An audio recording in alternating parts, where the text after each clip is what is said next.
Boa noite a todos. Desculpa o imprevisto, essas coisas podem acontecer.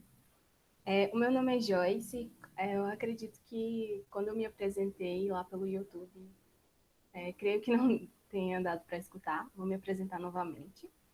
O meu nome é Joyce, eu sou estudante do curso de Engenharia de Software. Eu estudo lá no Instituto de Informática. E atualmente eu faço parte do DSC. O DSC é o Developer Students Club. Ele é um programa do Google Developer voltado para universidades.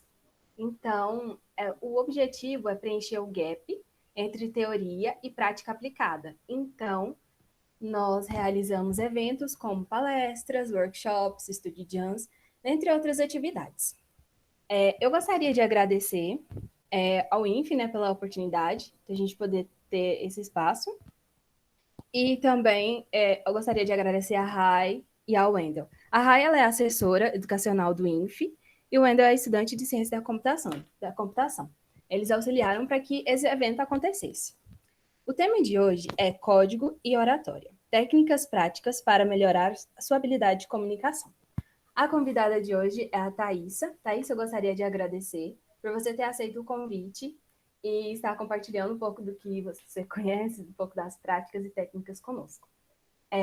A Thaís ela é programadora com experiência em desenvolvimento de software na Dextra e Developer Relation em empresas como M, iMaster, iFood e Impulso. Atualmente é DevRel Expert na Rockstar. Além de ser professora de oratória na escola Concare, é professora de comunicação particular e professora de programação na Laboratória Brasil. Também atua como Community Manager, já tendo organizado mais de 13 conferências, mais de 100 meetups na liderança da comunidade do GDG, Campinas. CMX Connect, host Campinas e embaixadora do programa Momo Tech Maker do Google. Thaís, é com você. Boa palestra.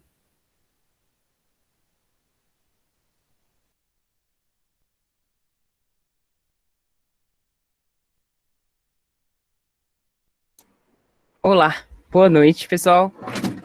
Eita, que eu tô derrubando todo o meu setup aqui, gente. Bom, antes de qualquer coisa, eu quero muito agradecer pelo convite. A gente tentou umas outras datas, né, Joyce? Mas a minha agenda é uma agenda, assim, um pouquinho complicada, assim, mas enfim, deu tudo certo, estamos aqui e é um prazer gigantesco estar falando com vocês. Antes da gente começar, eu não vou compartilhar slide, eu vou fazer mais conversa com vocês mesmo das técnicas, vou contar um pouquinho, e eu queria muito, gente, de verdade, assim, eu não sei se vocês estão confortáveis aí do outro lado, mas eu queria muito que vocês interagissem comigo, sou uma pessoa carente, entendeu, de interação. Eu sou uma professora e palestrante presencial antes de qualquer coisa. E aí essa pandemia fez com que a gente precisasse ficar em casa, né? Poderia que talvez que eu tivesse aí pertinho de vocês, mas também nos deu a possibilidade de nos conectar e entender que tem como a gente se conectar com gente que tá longe. Beleza? Posso contar com vocês aqui no chat? Interagindo comigo?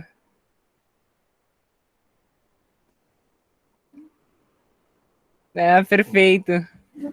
O Graciano. Thaísa voltou pro roxo. Hoje eu tava com luz vermelha, eu postei lá no meu Insta, tava testando. Bom, vamos lá. Vamos começar então do começo, né? Thaísa, beleza? Você é uma programadora? Sim, eu sou uma programadora. Daniel levantou a mãozinha? Daniel que falou alguma coisa? Antes da gente começar? Não? Enfim, vamos continuar. Qualquer coisa que vocês quiserem falar, pessoal, fiquem à vontade para escrever aqui no chat. No final, a gente vai abrir para perguntas, mas eu gosto muito que vocês já enviem as perguntas de vocês conforme eu for falando, porque vai que vocês esquecem no meio do caminho, né? Chega lá no final e vocês falam, nossa, caramba, tinha uma pergunta muito boa. Beleza? Então, vamos lá. Antes de tudo, Thaísa, vamos lá, você é programadora, eu sou programadora de formação, minha área de estudo é matemática aplicada computacional, e eu entrei no mercado de trabalho para trabalhar como programadora. Trabalhei com desenvolvimento Android e iOS nativo, né? Trabalhava com Java e Objective-C. E também trabalhei com Node.js para back-end. Foi uma experiência muito, muito, muito, muito, muito massa. Muito legal. Beleza, ok. Até que chegou o momento onde eu tive a oportunidade de trabalhar numa empresa onde eu era a única profissional de TI. E eu topei o desafio. Eu falei, nossa, eu acho que eu vou crescer muito, acho que vai ser bem legal, né? Você ser a única profissional de tecnologia num ambiente na verdade, a empresa era uma aceleradora de startup, eu era responsável por orientar as startups tecnicamente, e várias startups tinham, tipo, uma pessoa de marketing e uma pessoa de administração. E a base da startup não era tecnológica, né? E ela precisava ser uma base tecnológica, precisava escalar. Para ser uma startup, você precisa ter base tecnológica, né? E, por outro lado, a empresa era uma consultoria design thinking. E eu, como a única profissional de tecnologia, eu tinha o papel de definir as estratégias tecnológicas. É um desafio interessante, certo? Uma pessoa que trabalha com programação, com tecnologia, que gosta do que faz, é um trabalho interessante, certo? E assim, sendo bem sincera, eu, apesar do medo, de certa forma, que eu tinha, o meu medo não era em relação a vai dar certo ou não. Eu ia dar um jeito de dar certo, mas o meu maior receio era, caramba, nossa, será que eu vou aguentar toda a carga tecnológica que eu preciso ter, né? Será que eu tenho nível para isso? E eu lamento muito informar para vocês que a parte tecnológica foi bem de boa, mas eu descobri naquele momento que eu não sabia me comunicar. Eu descobri naquele momento que conhecer de código e tecnologia era muito importante, mas que tinha umas outras habilidades aí que eu precisava desenvolver, senão não ia dar certo. E esse foi o motivo pelo qual eu decidi começar a estudar comunicação. Quando eu percebi que eu não sabia me comunicar, daí você deve estar falando assim, nossa, Thaís, como assim você não sabia se comunicar, né? Tipo, todo mundo sabe se comunicar. E eu vou explicar isso para vocês. Antes disso, acho que é legal e importante dizer que quando eu era pequena, meu sonho era ser diplomata. E ficar aí na matemática, né? A pessoa foi para um lado completamente diferente. Enfim, a vida é assim mesmo. Meu sonho era ser diplomata, meu sonho era ser jornalista, sabe? Meu sonho era ser qualquer coisa que se relacionasse com comunicação. Olha que coisa muito louca. Caí na matemática, caí na programação, beleza. E quando eu cheguei nessa empresa, por que você teve dificuldade com comunicação, Thaisa? Porque eu só falava tecniquez. Eu chegava para pessoas não técnicas e falava assim: oi, eu acabei de fazer um deploy em um microserviço em Node.js na AWS.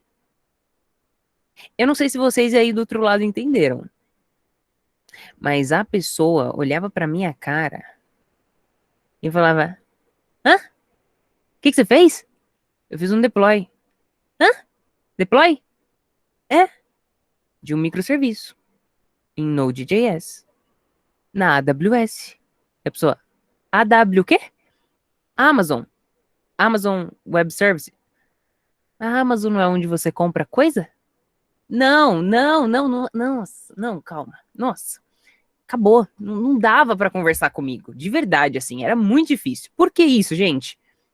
Porque eu era uma programadora, né? Uma pessoa que viveu ali no ambiente onde eu só dialogava com pessoas que entendiam o que eu falava, tecniquez. Né? Eu trabalhava com outros desenvolvedores. Eu trabalhava num ambiente que é na empresa que era uma software house, com pessoas que quando a gente falava machine learning, por exemplo, inteligência artificial, eles entendiam o que era de fato machine learning. Eles não achavam que era a salvação de todos os problemas do mundo. Eles não achavam que blockchain, nossa, blockchain, caraca, tem que ter blockchain na minha startup. Eles sabiam o que blockchain era, né? Não era um hype, não era uma buzzword, como a gente fala, não era uma palavra mágica. Era de fato uma tecnologia, uma solução para um determinado problema, certo? E eu fui para um outro contexto onde hype era a coisa mais, né, no meio das startups. Né? Todas as startups achavam que tinha que ter inteligência artificial nas startups delas. Todas. Thaisa, eu tenho uma startup aqui que eu quero usar inteligência artificial. Eu perguntava assim, mas qual que é o problema que vocês querem solucionar com a startup de vocês? Ela, eu não decidi ainda, mas eu quero ter inteligência artificial. Não, gente, calma. É o contrário. A gente encontra um problema, a gente pensa em solucionar aquele problema, e se inteligência artificial solucionar aquele problema, tá dando para entender o cenário onde eu fui parar? Tá dando, pessoal? E eu, naquele contexto, eu não tava me encaixando, né? Porque além de eu falar tecniquez, que foi um dos problemas que eu encontrei, o segundo problema que eu encontrei é que eu me isolava para trabalhar. Não sei se vocês são assim, mas na hora que eu preciso programar, eu preciso ficar quietinha, eu preciso ficar eu e o computador, entendeu? Eu e o código. Só que todo mundo daquela empresa trabalhava no meio do barulho, no meio das cores, no meio de muita gente falando alto. Aí eu chegava para as pessoas e falava assim: oi, querido, querida, eu vou ali pro puff, no cantinho, na parte de fora, ficar um pouco quietinha com meu fone de ouvido. Sabe o que as pessoas pensavam sobre mim, pessoal, nesse momento? Ela não gosta da gente. Ela não gosta de trabalhar aqui. Porque ela só fica sozinha, ela só fica isolada. Eles nunca tinham visto um bicho estranho, que é o programador e uma programadora, trabalhando. Beleza? Esse é o segundo problema que eu enfrentei. E o último é porque eu, como programador, eu desenvolvi a capacidade brilhante de solucionar o problema, todos os tipos de problema da vida, como se eu estivesse escrevendo código. Eu não sei se vocês são assim, mas assim, queimou o chuveiro. Eu vou parar, eu vou avaliar as possibilidades, as variáveis envolvidas, e eu vou fazer eu vou fazer um algoritmo do que eu vou fazer. Eu vou pensar no algoritmo do que eu vou fazer. É assim que eu soluciono os problemas da vida.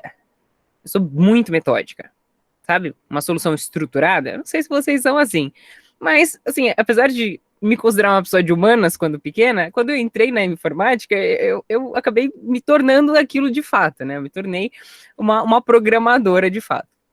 E trouxe isso para minha vida. E tem pessoas que são diferentes, com personalidades diferentes, tem pessoas da área criativa, da área de design, enfim, que para elas é o caos, né? O caos é a forma de solucionar os problemas, e tá tudo bem. Só que, de novo, eu nunca tinha trabalhado com esse tipo de gente, e eles nunca tinham trabalhado com um tipo de gente como eu. Dado o contexto para vocês, pessoal, o que aconteceu? Eu me vi numa situação onde ou eu voltava para o meu contexto onde todo mundo entenderia o meu jeito de ser, ou eu aprendi a me comunicar com aquele tipo de pessoa, diferente de mim. O que vocês acham que eu fiz? O que vocês acham? Você aprendeu a se comunicar. Eu tive que me aprender. Eu aceitei, na verdade, o desafio de aprender. Estou me identificando com a sua experiência. Que bom, fico muito feliz por isso. Porque eu não sou programadora, eu sou linguista. E eu trabalho no meio de um bando de gente de TI. E era o contrário. Mas eu sou igual você. Vou plantar a árvore. Lembra eu contar no início? Espera aí, eu vou escrever vou montar um protocolo para plantar a árvore, mas não é só meu marido, não é só cavar o buraco pôr a árvore dentro. Não, espera aí. Tem que ter um método, uma técnica. Perfeito. E aí, como o Graciano colocou ali, ó, decidiu sair da zona de conforto. Exato, isso não é confortável. Sair da zona de conforto não é confortável, de longe é confortável.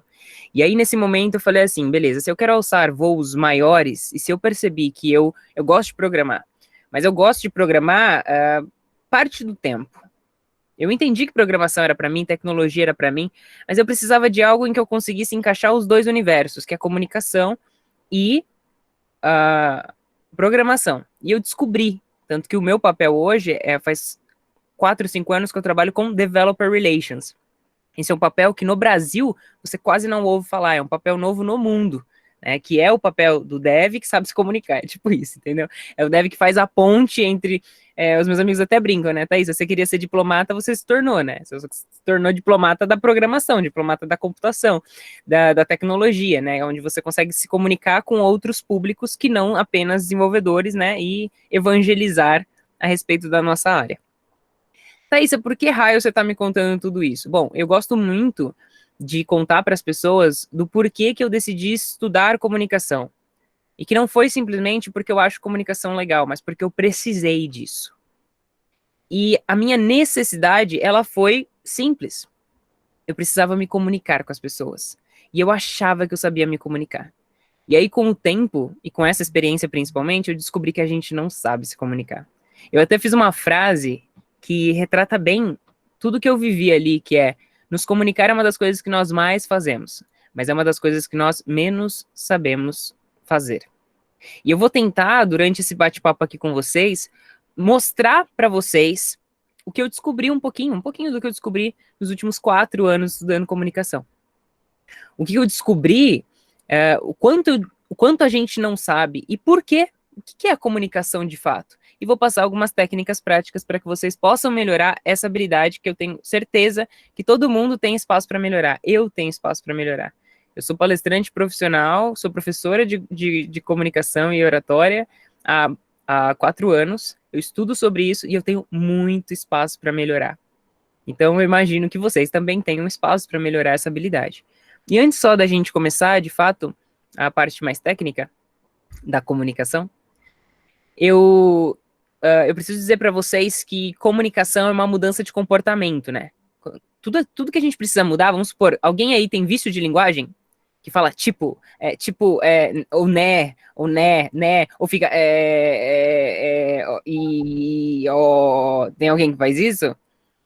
Várias pessoas estão se identificando, muito bom. Se você faz isso, para você mudar isso é uma mudança de comportamento. E aí tá bem famosinho aquele livro Mudança de Hábitos, né? Porque para você mudar um hábito, bom, vício de linguagem é um hábito, certo? E mudar um hábito não é fácil, pessoal. Não é fácil.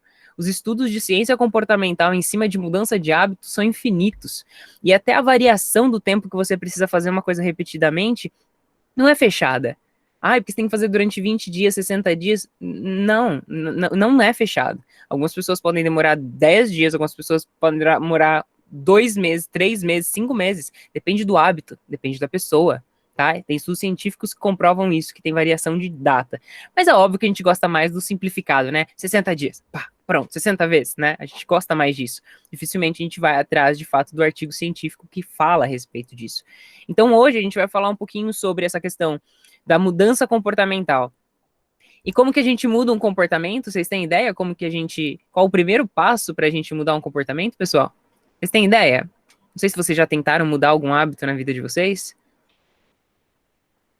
Alguém tem alguma ideia? A iniciativa? Iniciativa, uma pessoa, o Graciano colocou estudar, Luísa reflexão, o Graciano Comigo é assim. Primeiro eu preciso identificar o problema em mim. Uhum. Depois que eu identifico que eu tenho problema, aí eu preciso aceitar que esse problema existe. Uhum. Aí eu vou para o meu caderninho de protocolo, né? Montar o meu protocolo de mudança comportamental. Legal. Né? Bem metódica. E com o vício de linguagem, claro, né? Né?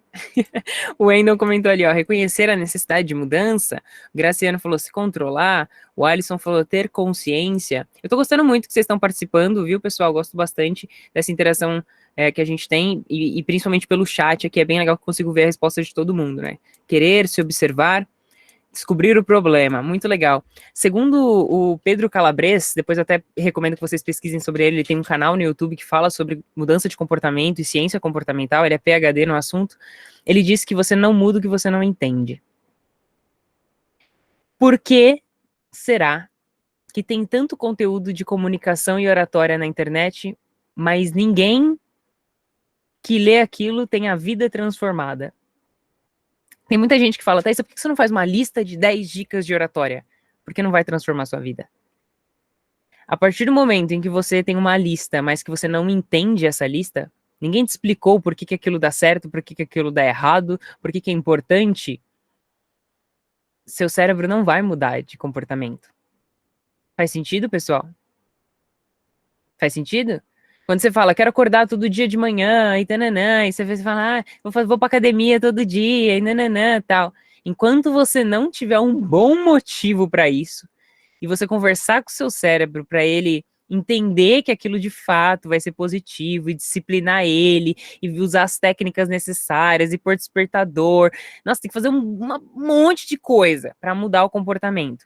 Mas o primeiro passo é entender. Se você não entende, seu cérebro não vai mudar. E é muito legal a gente falar sobre isso, porque o nosso corpo humano, ele é incrível. Isso é óbvio.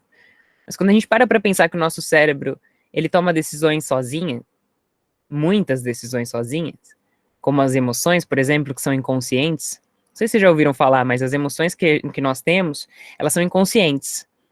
E elas são tomadas pelo nosso cérebro numa parte muito primitiva. Não é uma parte racional. Tanto que muita gente acha que emoção e sentimento é a mesma coisa, mas não é. Sentimento é o sentimento da emoção.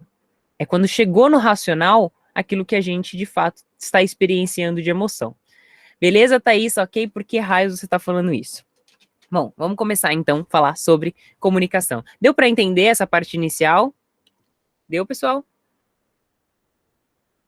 Deu? Tudo certo até aqui? Vocês estão me acompanhando? Perfeito. Beleza. Então, contextualizei vocês um pouquinho sobre, né, por que raios. Tem até um artigo que eu fiz no LinkedIn, como pode a professora de oratória ser de exatas? Porque é incrível como todo mundo acha que um programador, programadora não sabem se comunicar, né? E sabe por que isso acontece?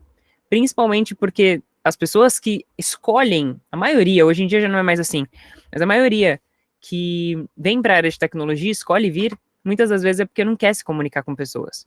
E, em geral, tendem a ser pessoas que têm um traço de personalidade chamado introversão. Não sei se vocês já ouviram falar de introvertido e extrovertida. O que vocês se consideram, introvertido ou extrovertida? Comentem aqui no chat para mim. Antigamente, as pessoas viam as pessoas de tecnologia como aquelas que ficavam dentro de uma sala e que você passava comida por baixo da porta, né? Não tinha interação social, era assim, completamente antissocial. Vocês já viram essas imagens de filme, essas brincadeirinhas com pessoas de TI? Mas era verdade, pessoal, era verdade, tipo, essa era a realidade. Mas hoje em dia isso não funciona mais. Se você é um profissional de tecnologia e você não se comunica, dificilmente você vai conseguir crescer na sua carreira. Se você não se comunica, eu gosto muito de falar, quando eu falo sobre soft skills, que de soft não tem nada, né? Porque as soft skills, as habilidades comportamentais e interpessoais, elas são difíceis de medir e são difíceis de aprender também. Como, por exemplo, ser produtivo, gerir o seu tempo, comunicação, criatividade. Vocês acham que é fácil aprender essas habilidades? Mais fácil escrever código, aprender a escrever código, que é o que a gente chama de hard skills. Mas sabe qual que é o pior de tudo isso? É que, em geral, a gente é contratado pelas nossas hard skills, mas a gente é mandado embora pela falta das soft skills. Eu nunca vi uma pessoa sendo mandada embora porque o código dela não era tão bom. Mas eu já vi gente sendo mandada embora porque ela não conseguia receber feedback de maneira adequada. Qualquer feedback para ela era algo pessoal. Isso é uma habilidade soft skill. Eu já vi gente sendo mandada embora, ótimos devs, mas que não conseguia trabalhar em equipe. Eu já vi gente sendo mandada embora, ótimos devs, mais uma vez, que não conseguiam se comunicar com ninguém. Precisava falar para ele, falar a ideia dele para outra pessoa. Por que você escreveu o código desse jeito? Ele não conseguia. Tá dando para entender a importância das soft skills, pessoal? Não tem mais como correr. A gente precisa desenvolver as habilidades interpessoais, intrapessoais, autoconhecimento, comunicação. Se você não tem habilidade de gestão de tempo, bom, primeiro que talvez você não consiga fazer das suas 24 horas o que outras pessoas conseguem fazer, no sentido de... tem gente que fala que não tem tempo, né? E aí elas falam assim, Thaís, qual que é a sua principal dica para gerenciar o seu tempo? Gerenciar tempo, né? Eu falo, bom, o que não se mede, não se administra. Então, o que você faz com o seu tempo? Né? Todos temos 24 horas. O tema de hoje não é esse, mas é só para vocês entenderem a importância. Se você não consegue gerir o seu tempo, você não consegue, por exemplo, colocar no seu dia horário de lazer, horário para não fazer nada, é super importante. Ser produtivo não é se atolar, né, e trabalhar 18 horas por dia. Apesar de eu já ter feito isso na minha vida, mas não recomendo não. Mas é sim você conseguir utilizar seu tempo da maneira mais adequada, né? Com foco, por exemplo.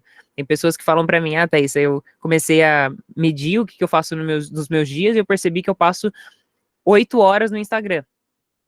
Então eu trabalho, daqui a pouco quando eu vejo eu já tô no Instagram. Isso é uma habilidade que as pessoas precisam desenvolver, que é a habilidade de foco. Vocês entendem o quanto isso é importante? E as empresas estão em busca de pessoas que saibam escrever código, sem dúvida alguma, né? É o principal do nosso trabalho, mas a gente precisa desenvolver essas outras habilidades também. A gente precisa investir nisso, né? Para que a gente possa, por exemplo, entregar dentro do prazo que nós nos comprometemos com as pessoas. Você precisa gerenciar o seu tempo, tá? Então, essa é só uma abertura para que a gente entenda Bom, porque nós estamos aqui, né? Por que nós estamos falando de comunicação? Por que a Thaís não está falando de código? Bom, porque é tão importante quanto, tá? E aí, quando a gente fala sobre comunicação, tem algumas analogias que eu gosto de fazer, que é o seguinte. Assim como uma chamada HTTP, já ouviram falar? Chamada HTTP? Aqui, ó, quando a gente entra na URL aqui, meet.google.com, aí tem todo o esquema de DNS, etc e tal. Para que as comunicações na internet aconteçam, elas têm um protocolo, não tem? Não tem um padrão de comunicação que precisa acontecer? Beleza? Mas na comunicação também tem um protocolo, tem um padrão, tem variáveis que precisam existir na comunicação para que a comunicação seja comunicação. E vocês vão perceber o quanto comunicação tem de metódico e de exatas, entre aspas, tá? Então vamos lá. O primeiro elemento de uma comunicação é o emissor. Vamos supor, eu sou a emissora agora. Eu sou a pessoa que estou emitindo. Emitindo o que, Thaís? Uma? O emissor emite uma? Mensagem. Mensagem, perfeito. E aí, do outro lado, a gente tem quem? Vocês são os receptores, né? O Alisson colocou ali mensagem, o Daniel também, perfeito. Então, o emissor, a mensagem e o receptor. Vamos dar um nome para o nosso emissor ou emissora e para o nosso receptor ou receptora? Alguém manda um nome aí no chat para mim, por favor. Mandem aí. Um emissor e uma receptora. Vamos falar assim, um emissor e uma receptora. Mandem um nome bem legal. Camila e Gabriel, X e Y. Boa. Então, mandaram Joaquim também. Então, Joaquim Gabriel e Camila Alice. Nossa, eu vou até anotar, porque eu não vou lembrar desse nome, gente. Peraí. Vou anotar aqui, que senão... Então, Joaquim Gabriel e... O que eu falei ali?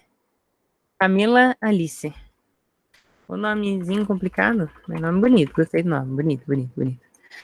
Bom, beleza. Então, a gente tem o Joaquim Gabriel e a Camila Alice dialogando, ok? Além do emissor, do receptor, da mensagem, o que mais que a gente tem na comunicação, gente? Vocês têm alguma ideia? Escrevam aí para mim. Código. O código linguístico. O código linguístico, mas quando a gente fala sobre código, a gente tem que falar do verbo. A gente tem que falar canal. Você está se baseando no esquema do Jacobson. Isso, a gente tem o emissor, a gente tem o receptor, a gente tem a mensagem. Tem o referente. Isso, mas assim, ó, a forma simplificada, né, dos elementos base. Então, a gente tem emissor, a gente tem receptor, a gente tem a mensagem. Quando a gente envia uma mensagem, a gente tem que escolher um canal, né? Então, a gente escolhe, por exemplo, eu vou mandar via WhatsApp, eu vou mandar via e-mail, eu vou mandar via gesto. Eu não vou falar nada. Eu vou só, sei lá, vou mostrar só. Isso é uma mensagem, certo, pessoal? Quando eu tô mandando... Uma mensagem do quê? O que eu tô passando pra vocês, pessoal? Escrevam aí no chat, por favor. O que eu tô passando? Michele Pog. Viu uma Pog, né? Já fica com aquela cara já, tá? Pensativa. Beleza, então eu passei uma mensagem sem falar nada pra vocês, certo? Então esse é um canal de comunicação possível, beleza? Então eu escolho o canal, escolho como eu vou me comunicar, como que eu vou enviar essa mensagem. E em volta dessa mensagem a gente tem o que a gente chama de ruído. Eu já vou falar um pouquinho mais sobre os ruídos, tá bom? Então, emissor, receptor, mensagem, canal, o meio, né, que a gente... Às vezes vocês vão encontrar nas literaturas como canal ou como meio, tá? E o ruído. Beleza. O que mais que a gente tem nesse sistema? A gente tem a codificação, que é o ato de pensar em como essa mensagem vai ser passada. E aí, sobre a codificação, eu acho muito legal falar um pouquinho mais sobre isso. Porque nós não estamos falando sobre escrever linhas de código, ok? Mas nós estamos falando sobre como nós vamos empacotar a mensagem que nós queremos enviar.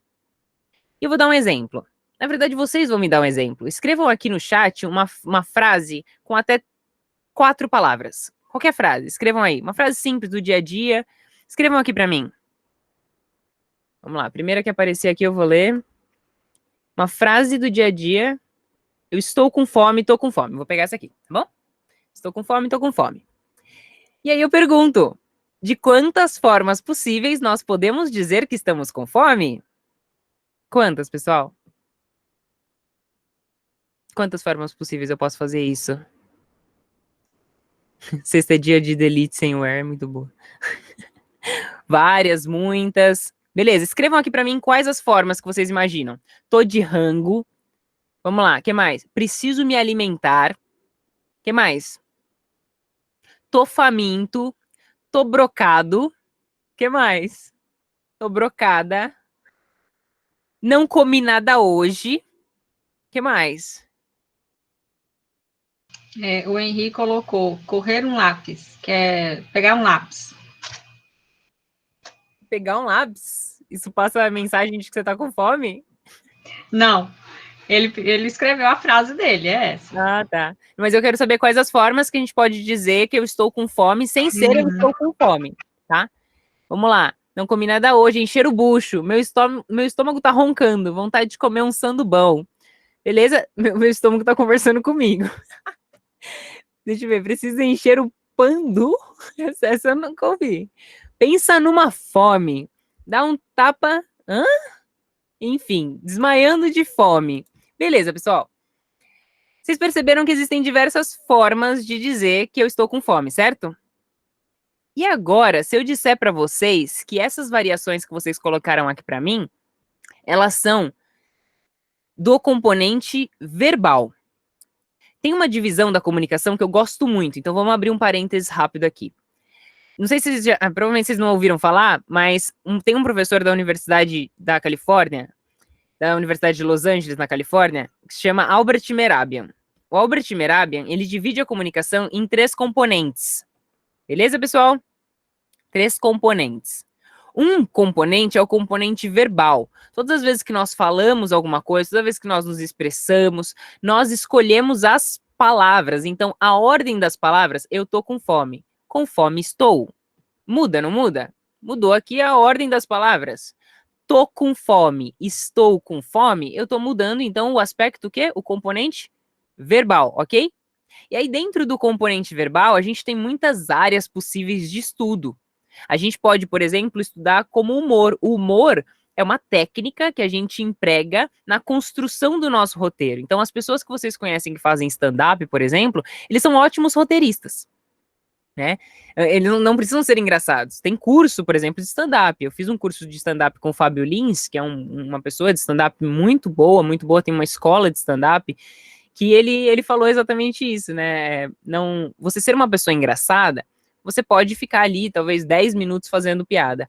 Para uma pessoa fazer 3 horas de stand-up, não basta ser engraçada. Uma pessoa engraçada não segura 3 horas de audiência. E aí entra a questão das técnicas. Tem muita teoria, tem muitos livros, muita coisa relacionada a como fazer as pessoas rirem, como fazer humor, ok? E tem pessoas que estudam, pessoas muito boas aqui no Brasil que estudam isso. Então, o humor é uma técnica empregada no componente verbal, em como eu vou empregar, qual é a estratégia que eu vou utilizar, o que eu vou falar antes, o que eu vou falar depois. Componente verbal. Ou seja, escolha das palavras, organização das sentenças, tudo isso é componente verbal. Tem uma outra área que eu gosto bastante dentro do componente verbal, que é a análise do discurso, a análise científica do discurso, que é utilizada principalmente por delegados, para entender se a forma com que a pessoa está se expressando, ela tem mais credibilidade ou menos credibilidade, né? Então, na área criminal é super utilizada, para saber se a pessoa está falando a verdade ou não, né? A gente não gosta de verdade ou mentira, mas a gente gosta de alta credibilidade ou baixa credibilidade. Tá dando para entender? Exato, e o metaforando. Eu já vou falar um pouquinho mais do metaforando, porque o metaforando, ele ele fez a certificação do Paul Ekman, que é microexpressão facial, e a gente entra com microexpressão facial dentro de um outro componente. Mas ele fala um pouquinho sobre a análise científica do discurso. Beleza? Então, tudo certo com componente verbal, pessoal? Deu para entender? Então, estou com fome, quero comer, tô faminto, tudo isso é a mudança do componente verbal. Agora, se eu disser para vocês que tem outras formas de eu dizer uma mesma coisa sem mudar o componente verbal. Eu tenho outros 2 componentes, lembra que eu falei que eram 3 no total? Eu tenho um componente verbal e eu tenho outros 2. Os outros 2 são o seguinte, um é o componente vocal, que a gente chama de paralinguagem, porque também entra não só as variações vocais, como pitch vocal, mas também, por exemplo, o silêncio. O silêncio está dentro da paralinguagem. Tem estudos sobre o silêncio. Quando empregar o silêncio da maneira mais adequada para atingir determinado objetivo. Então, a paralinguagem não sei se vocês já viram pessoas que falam rápido demais. A gente chama ritmo de fala. Então, uma pessoa que tem um ritmo de fala muito acelerado, às vezes isso pode atrapalhar a compreensão de quem está ouvindo. Assim como quem fala devagar demais faz com que as pessoas lá do outro lado queiram dormir, certo? Então, o ritmo de fala é uma coisa que precisa ser utilizada como ferramenta estratégica. Se você fala rápido demais, pode ser que não te entendam, mas pode ser que num determinado momento faça sentido. Eu fiz um curso de locução muito legal com locutores profissionais e que eles empregavam o uso do ritmo de fala de maneira muito legal. Vou dar um exemplo para vocês. O Daniel falou as pausas intimidadoras. Exatamente. O Barack Obama é a maior referência de pausas. Ele utilizava as pausas em momentos muito estratégicos e a pausa, ela tem... Enfim, a gente podia fazer um workshop só de pausas aqui, porque a pausa tem muitos usos estratégicos, como, por exemplo, pausas intimidadoras, ou pausa para as pessoas respirarem, pausa depois de uma piada para que as pessoas possam retomar o fôlego, enfim, tem pausa estratégica. E eu tô falando tudo isso, de novo, a gente não vai entrar em todos esses tópicos, mas eu quero que vocês vejam a grandiosidade do universo de comunicação. E tudo isso está à disposição de nós. E tudo isso é o quê? Ferramenta. Nasceu com você. Tá tudo em você. Todos nós temos capacidade de utilizar essas ferramentas que nasceram conosco. Deus deu. Entendeu? Nós nascemos com a capacidade de falar. Nós nascemos com a capacidade de utilizar um ritmo de fala mais ou menos acelerado. Tá fazendo sentido para vocês, pessoal? E eu quero dar esse panorama geral para vocês, e aí depois eu vou abrir para que vocês digam aquilo que vocês têm mais interesse, e eu posso falar mais, aprofundar um pouquinho mais em algo que vocês tenham mais interesse. Então, componente, eu estava falando sobre a questão do ritmo de fala, né? Tem uma técnica que é muito interessante, que é a seguinte: vocês já viram, talvez, sei lá, já passaram na frente de uma loja de carro e ouviram aquela voz falando, aquela locução falando sobre o carro, vendendo o carro? Enfim, tem locução de carro de ovo, enfim, tem locução, né, do churros, tem vários tipos de locução que a gente pode encontrar. Mas a de carro, ela é muito interessante, de carro, de loja de eletrodoméstico, enfim, que é o seguinte, que eu reparei isso depois quando eu fiz o curso, eu perguntei para eles, eles confirmaram. Que é o seguinte, quando eles falam, vocês percebem que ele fala assim, por exemplo, ele fala todas as características do carro. 4 portas, airbag, 12 vezes sem juros. Vocês já perceberam isso? Então, o que ele faz? O que é menos importante, anota aí, é uma técnica. O que é menos importante, eu falo mais rápido e mais devagar, e mais baixo, ok? 4 portas, airbag vermelho, 24 vezes sem juros, beleza? E aí o que é mais importante, a gente vai falar mais alto e mais devagar. Por quê? Porque quando eu tenho a atenção do público, assim como eu tô tendo a atenção de vocês, a responsabilidade é minha para onde eu direciono essa atenção. E nós, seres humanos, lidamos muito bem com contraste. Por isso que é importante a gente ter uma variação até no nosso ritmo da fala. Senão, o locutor falava tudo na mesma velocidade. Faz sentido, pessoal? Faz? Então, o 12 vezes sem juros, beleza? Ele tem que ser diferente. Ele tem que chamar a atenção. É ali que o locutor está colocando a sua atenção. Ok? Então, essa é uma técnica interessante. E para complementar essa técnica, tem uma técnica que é a seguinte. Beleza, Thaís? Isso que é mais importante. Então, eu falo mais alto e mais devagar. Mas, e o que é mais importante e eu quero deixar um pouco misterioso, ou eu quero mexer com a dopamina das pessoas, né, com o neurotransmissor, de quando as pessoas estão um pouco tensas, assim. A gente fala mais baixo e mais devagar. Vou dar um exemplo, né, então, 12 vezes sem juros, beleza, e agora quando eu vou falar algo... E ela estava sozinha. Bem sozinha. E com medo. Eu tô falando baixo e devagar. Porque eu quero causar uma tensão em vocês. Eu consegui? Consegui? Então tá bom. Se eu conseguir, então tá bom. Então, é uma outra técnica super legal. E, gente, a gente pode utilizar isso no nosso dia a dia. São ferramentas. Então, paramos por aqui falando sobre paramos aqui a parte da paralinguagem. Mas assim, tem muito mais coisa, tá? Tem muito mais coisa legal. Muito, muito, muito, muito, muito, muito mais coisa legal mesmo. E aí a gente vai pro meu queridinho, que é... Temos 3. Verbal, vocal e... Alguém sabe? Coloca aí no chat, coloca no chat. Vamos lá. O Wendel colocou microexpressões faciais. Tá dentro, mas tem algo maior que isso, que é a linguagem corporal. Exatamente. A linguagem corporal engloba tudo que tem relação com o corpo e as manifestações da nossa comunicação através do corpo. Então, as microexpressões faciais estão dentro desse pacotão da linguagem corporal, tá? Só que tem muito mais coisa, além da microexpressão facial. Vamos lá. Vou dar um exemplo. Os gestos. Tá vendo os gestos?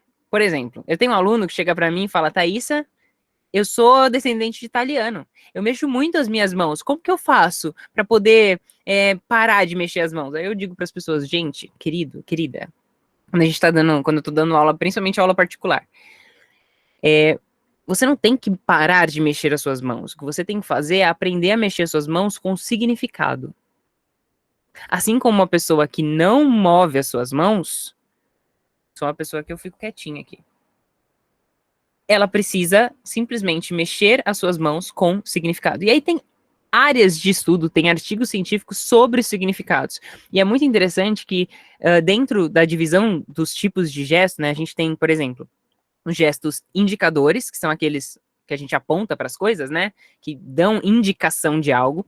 Esses, assim, eu não vou afirmar que eles são universais, mas eles tendem a ser mais universais. Ah, é para lá, é para lá, é para lá.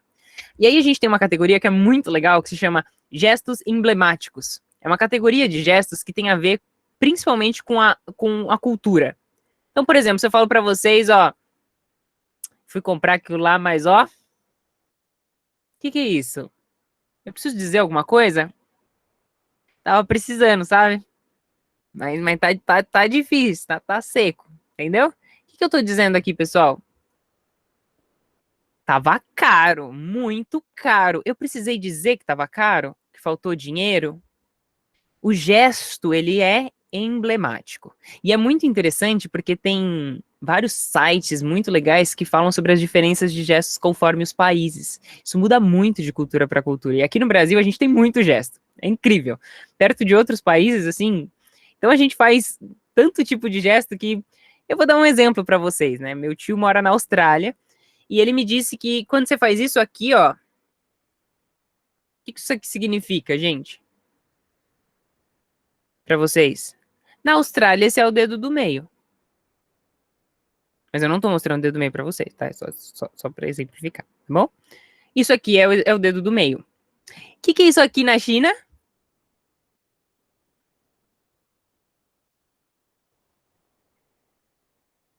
É o órgão genital masculino. Então, assim, a gente tem que tomar muito cuidado quando a gente, por exemplo, vai para um outro país, principalmente por conta dos significados. É claro que quando a gente é estrangeiro, em geral, eles levam em consideração. Mas vamos supor que eu vou dar uma aula de oratória numa outra cultura.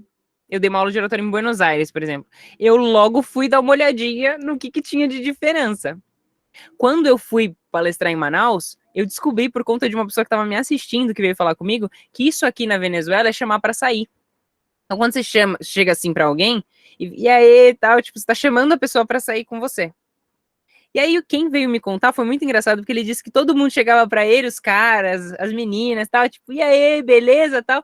Ele achou que todo mundo tava chamando ele para sair. Ele não tava entendendo o que estava acontecendo. Vocês estão entendendo as diferenças culturais e o quanto isso pode gerar o que a gente chama de ruídos? O que gera de falha de comunicação? Então, mais uma vez, os gestos são mais uma área de estudo super interessante, super legal, um universo de possibilidades, onde a gente pode estudar com objetivos muito legais, de aprender como isso pode ser usado como ferramenta. Beleza, Thaísa? Mas qual que é a utilidade de eu saber sobre os gestos? Bom, vou falar sobre a terceira categoria, então. A terceira categoria de gestos se chama MAP. MAP significa manipuladores, adaptadores e pacificadores. Sabe quando você está nervoso e você começa a se acariciar? É uma forma de você se pacificar. É uma forma inconsciente de você querer se acalmar. Beleza? Um outro exemplo. Sabe quando a pessoa tá muito nervosa, ela começa a fazer carinho no cabelo? Sabe? Sabe o que isso significa? Significa que o nosso corpo, ele tá se lembrando da época onde quando nós ficávamos nervosos e nervosas, nossos pais acariciavam nossa cabeça. E é quase como uma forma de dizer, queria voltar naquela época. Queria que alguém cuidasse de mim. Eu tô me sentindo indefesa.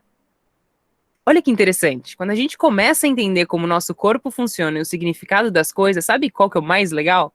Eu tirei uma certificação recentemente em linguagem corporal e várias pessoas chegaram para mim e falaram: Nossa, Thaís, eu sei que você é professora de oratória e tal, mas assim, qual que é a maior utilidade disso? Eu falei: para me analisar. Hoje eu consigo ver no meu corpo, nas minhas atitudes, o quanto eu estou nervosa. Muitas das vezes a gente está nervoso e a gente não percebe. Por quê? Porque o medo, como uma emoção primária, ela começa no inconsciente. Certo? Ela é uma reação inconsciente. Então a gente precisa passar a ter consciência dela. Quando a gente tem consciência dela, aumentando o nosso autoconhecimento, aí a gente consegue trabalhar com algo que eu digo que isso é a oratória. A oratória é o processo de você se autoconhecer e conhecer as ferramentas que existem em você, a ponto de você ter maior controle. Eu tô nervosa de estar aqui palestrando para vocês. Já vou falar um pouquinho sobre o medo, tá? Por quê? Porque eu não conheço vocês. Eu estou completamente vulnerável diante de vocês. Agora, beleza, online, Thaís, se acontecer qualquer coisa, você sai. Beleza. Agora, se imagine diante de 2.000 pessoas numa cidade da qual você não conhece ninguém, a não ser 3 pessoas que estão lá embaixo, te assistindo. Vocês acham que eu me senti vulnerável diante dessa circunstância? 2.000 pessoas que eu nunca vi na vida e eu precisava palestrar para elas como abertura de um evento. Eu estava vulnerável? Muito! Porque eles podiam começar a me vaiar. E aí, pelo efeito manada da coisa, se um começasse lá na pontinha, todo mundo ia vaiar junto. Eu tava muito vulnerável, porque eu não conhecia aquelas pessoas. Eu não sabia como elas iam reagir, eu não sabia se elas iam gostar do meu conteúdo ou não. Não é porque um dia alguém gostou do conteúdo numa outra cidade, que nessa outra a galera vai gostar. Faz sentido, pessoal? E a gente não gosta da vulnerabilidade. O nosso corpo não gosta da vulnerabilidade. Ele se sente inseguro. Eu já vou falar um pouquinho do medo, só pra gente finalizar a parte aqui dos componentes. Então, componente verbal deu para entender? Escolha das palavras, a ordem das palavras, ok? Eu tô com fome, fome. E aí eu falei da paralinguagem, da voz, e eu falei do corporal. Então eu falei do gesto, eu falei da microexpressão, mas tem várias outras coisas. Quando eu faço assim, beleza? Então a minha expressão, que não é a microexpressão, as macroexpressões, elas também falam, certo? O meu posicionamento. Oi, pessoal, tudo bem? Oi, pessoal, tudo bem? Beleza? Então, posicionamento dos meus ombros, a postura. Tem um estudo super legal sobre os pés, gente. Posicionamento dos seus pés diz muito sobre você, biologicamente falando. Principalmente porque os pés, eles são um dos órgãos, né, mais distantes do cérebro. Então, eles têm algumas reações que dizem muito a nosso respeito e das nossas intenções. Olha que interessante. Mas fica aí, eu tô deixando vários spoilers para que vocês tenham mais interesse em relação à área e depois pesquisem mais a respeito ou peçam fontes para mim, tá bom? Não sei, eu tô conseguindo despertar o interesse em vocês? Esse é um dos objetivos aqui, tá? Porque de fato é muita coisa, eu não conseguiria passar tudo em uma. Eu tenho um workshop de comunicação em 4 horas que não dá pra passar tudo, entendeu? Não dá, né? Mas a gente passa por bastante coisa que é bem, bem, bem legal. Mas o Daniel falou, eu vi isso, os pés meio que se movem inconscientemente. Exato, é porque eles estão muito longe do cérebro, né? Então, eles têm menos racionalidade em relação a eles, tá? Beleza. E aí, pessoal, como que a gente pode aplicar, então, esse conhecimento, tá? Isso que você acabou de falar dos componentes. Componente verbal, componente vocal, componente corporal. Vou dar um exemplo. Quando eu falo pra vocês assim, tô com fome. É uma coisa. Quando eu disser pra você assim, eu tô com fome. E aí se eu falo pra você assim, eu tô com fome. E aí, qual que é a diferença do significado do que eu falei? Vou fazer de novo. Tô com fome. Eu tô com fome. Eu tô com fome. E aí? Qual é o significado? Fiz 3 formas diferentes. Qual que é o significado de cada um deles? A segunda, você estava sofrendo por estar com fome. Perfeito, Graciano. A segunda é mais desespero. A pessoa tá quase chorando de fome. Beleza. E a primeira? Tô com fome. E aí? O que isso aqui significa? Tô com fome. Tô descrente que a comida vai chegar. É tipo isso. E a última? Tô com fome. E aí? Eu tô feliz que eu vou comer? É isso, Michele? O Ian, ansiosa. A Joyce, animada. Wendell, felicidade diante de muita comida. Tô com fome. Que bom, né? Porque tem bastante comida. Eu tenho que estar com fome, né? Fiquei 3 dias sem comer, ó, pra ter fome agora, beleza? E, gente, no fim das contas, eu só falei eu tô com fome. Vocês perceberam o impacto desses outros 2 componentes? Vocês perceberam? Sim? Vou dar um outro exemplo. Não sei, assim, se na faculdade de vocês tem uma pessoa que é super animada. Segunda de manhã, ela tá, tipo, vibrante. Bom dia, pessoal, tudo bem com vocês? Não sei se tem alguém assim. E aí, essa pessoa, tem um dia que ela chega meio torta, assim, meio pra baixo, meio. Bom dia, pessoal, tudo bem? Aí todo mundo fala: pera aí, que essa não é a sua linha de base, né? Esse não é o seu normal. Aí essa pessoa vira pra vocês e fala assim: não, eu tô bem. Aí a gente fala: não tá tudo bem. Conta o que aconteceu. Não, eu tô bem. Eu tô normal. Não aconteceu nada. Dá pra acreditar nessa pessoa? Mas ela falou que tá bem, gente. Por que que a gente não acredita nela? Por quê? Ela falou que tá bem, ela falou que tá tudo bem, ela falou que não aconteceu nada. Graciano falou, a linguagem corporal dela não ajudou. E é aí que a gente entra num ponto super importante.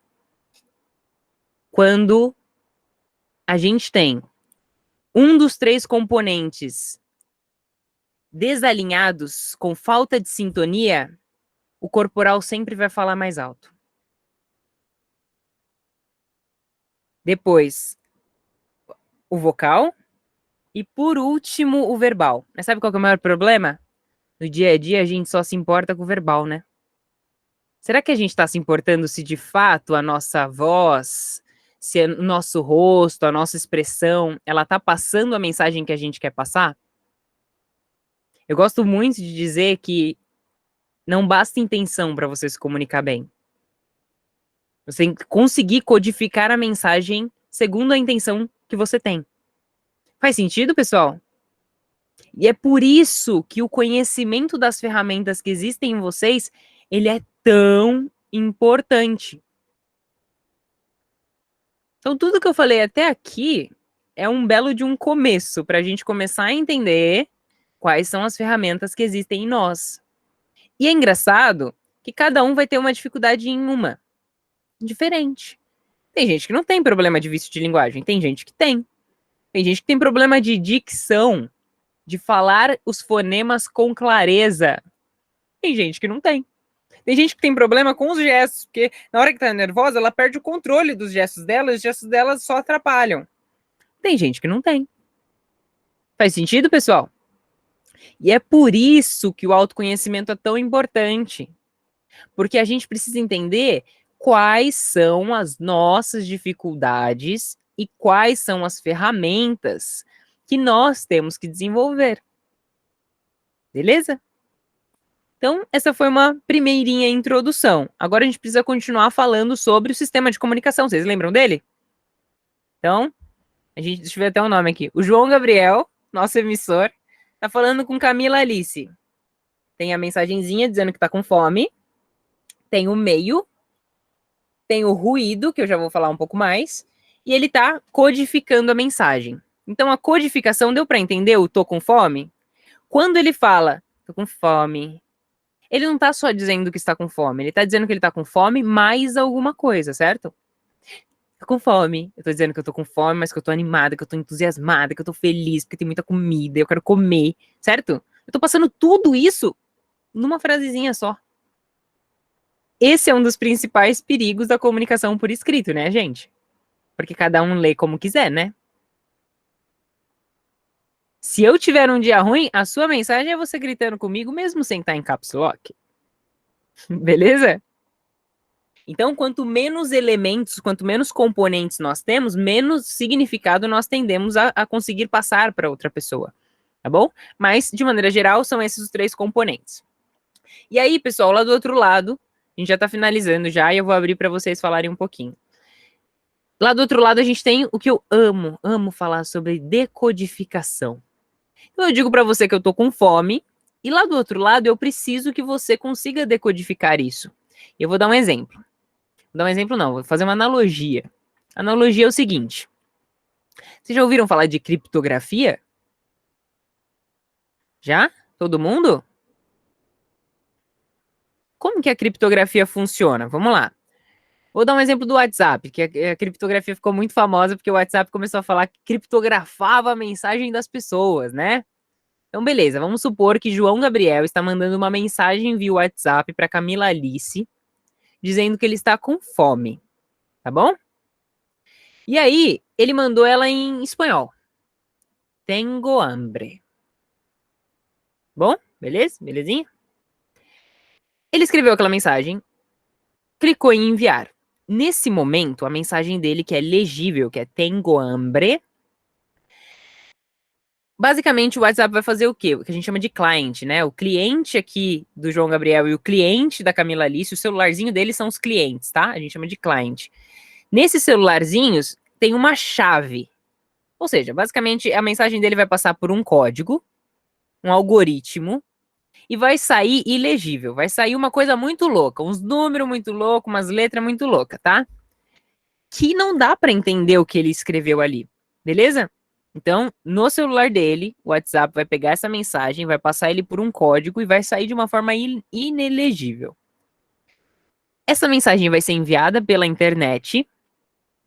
E se alguém parar essa mensagem no meio do caminho, o que essa pessoa vai encontrar, pessoal? Só para eu ver se vocês estão acompanhando. O que ela vai encontrar? Se parar, códigos estranhos, nada legível. Perfeito, Ian, exatamente. Certo? Deu para entender tudo isso, pessoal?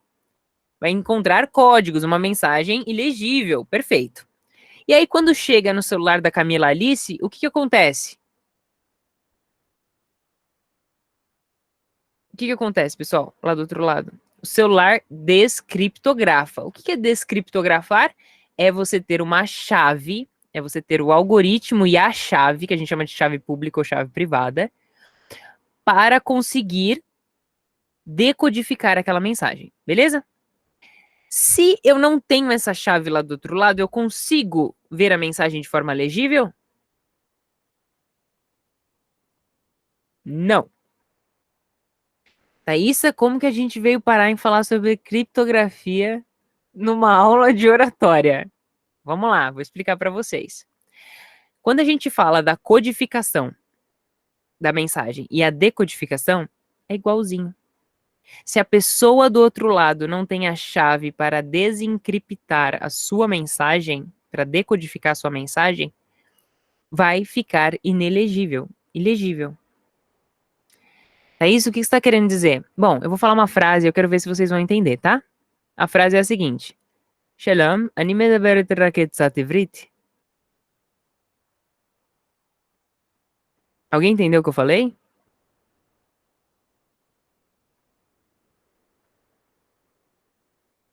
Eu vou repetir, porque pode ser que eu tenha falado muito baixo, tá? אני מדברת רק קצת עברית. Alguém entendeu o que eu falei? O que isso significa? Significa que vocês não têm a chave para decodificar a minha mensagem. Faz sentido? Eu falei num outro idioma. Então, se você pega e fala num idioma diferente com uma pessoa, ela não vai entender.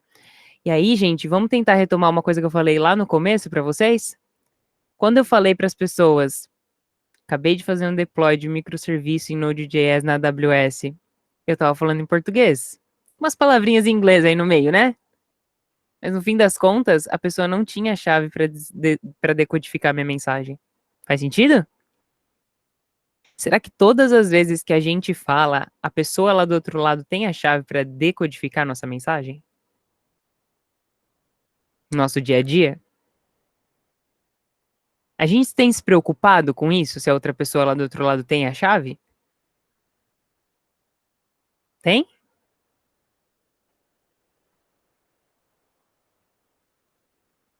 E aí, eu quero trazer uma pergunta talvez um pouco mais profunda, que é o seguinte. Muitas das vezes a gente está falando em português, muitas das vezes a gente está falando palavras que as outras pessoas conhecem. Vou dar um exemplo. Vamos supor que um pai chega para um filho, ou uma mãe chega para uma filha, um filho, e pergunta o seguinte: você tá indo bem na faculdade? Não sei se acontece isso com vocês, mas ou perguntinha chata, né? Você tá indo bem na faculdade? É um exemplo de conversa. O filho e o pai. Ô filho, você tá indo bem na faculdade? Aí o filho, tô. Aí o pai, ah, então tá bom. E a conversa acaba. Essa conversa foi assertiva? Foi uma comunicação assertiva? Não? Por que não?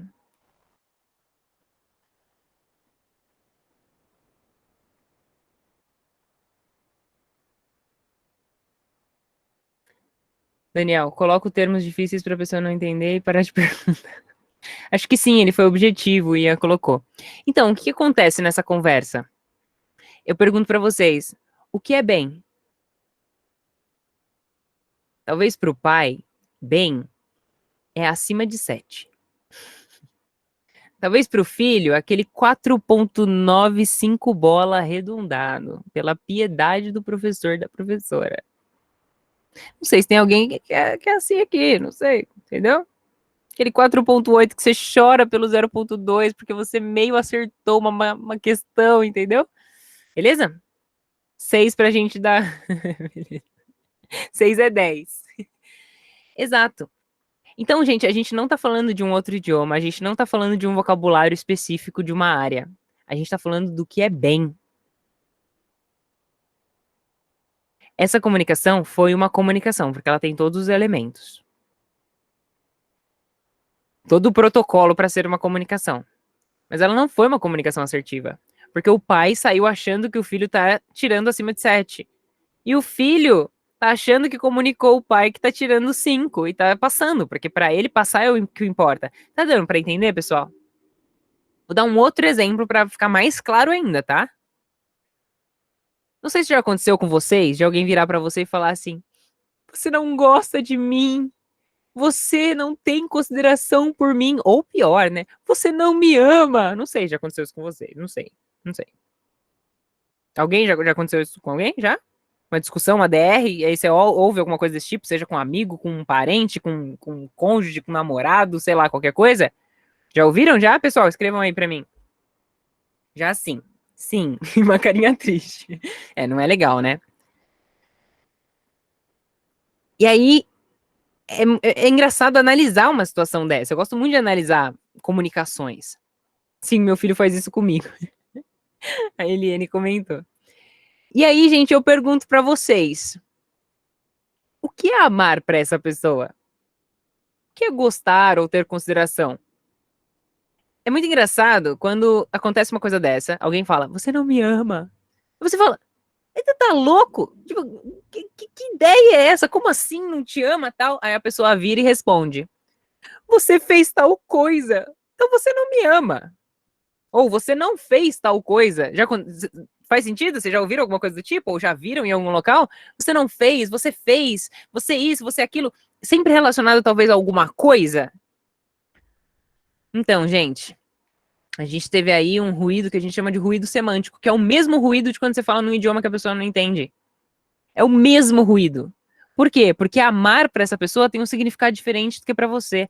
Amar, ter consideração e gostar para essa pessoa tem um significado que tem relação com fazer ou não fazer alguma coisa. Tá dando para entender a seriedade da coisa? A gente começa num idioma que talvez seja o exemplo mais escrachado possível. E aí a gente vai chegando para algo muito mais perto da nossa realidade. Será que quando a gente fala para alguém, todas as frases que nós falamos, será que há algo que a gente chama de alinhamento semântico?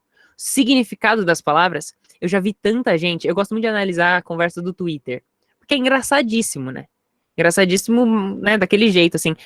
Parece que, primeiro, a pessoa não leu o que a outra escreveu, é incrível, e ela responde algo baseado no além, e ninguém tá alinhado em relação ao significado de nenhum dos termos. Tem gente falando a mesma coisa e brigando. Porque uma tá chamando uma coisa de um nome e a outra tá falando da mesma coisa, mas dando um outro nome.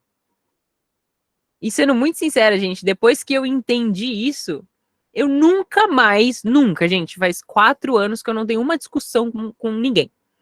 Porque todas as vezes que a gente tá entrando numa discussão, eu tô entrando numa discussão com alguém, seja no meu trabalho, seja o time que eu lidero, seja alguém da minha família, seja, enfim, eu entendo que tem uma falha de comunicação ali no meio. E essa falha de comunicação pode ser brilhantemente evitada. Tá fazendo sentido para vocês, pessoal? A gente tá aqui numa palestra, num bate-papo, no que vocês quiserem chamar, de comunicação. Então eu dei aí uma dica de ritmo de fala que vocês podem usar numa palestra, por exemplo.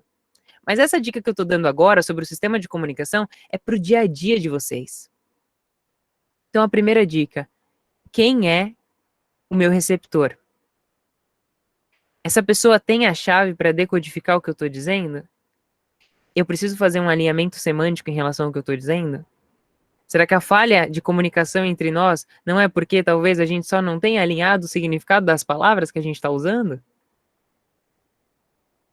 Faz sentido? Vocês já vão conseguir sair daqui e usar isso? Colocar isso em prática? Porque a palestra chama técnicas práticas, né? Tem que sair com alguma coisa prática daqui. Beleza? Daniel, sim, as discussões políticas. Sim, gente, é incrível. Discussões políticas, discussões amorosas, discussões sobre tecnologia. Gente, nossa, eu vejo tanta discussão de tecnologia, assim, que você fala, gente, não creio que vocês estão discutindo. Vocês estão falando a mesma coisa. E aí quando você fala pra ele, gente, vocês estão falando a mesma coisa, eu vou mostrar pra vocês. A pessoa, é verdade. E sabe muito por que as discussões acontecem? Principalmente porque a gente é muito reativo. E uma das principais, como que eu posso dizer, habilidades que a gente precisa desenvolver é não ser reativo.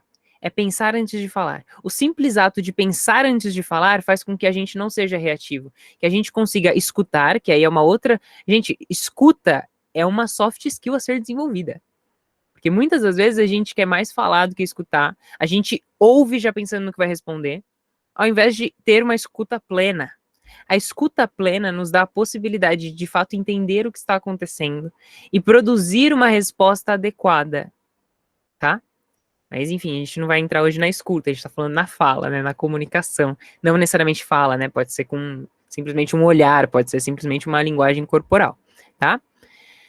Então, até agora a gente falou sobre várias coisas, tá? A gente já falou sobre sistema de comunicação, sobre emissor, receptor, mensagem, meio, ruído.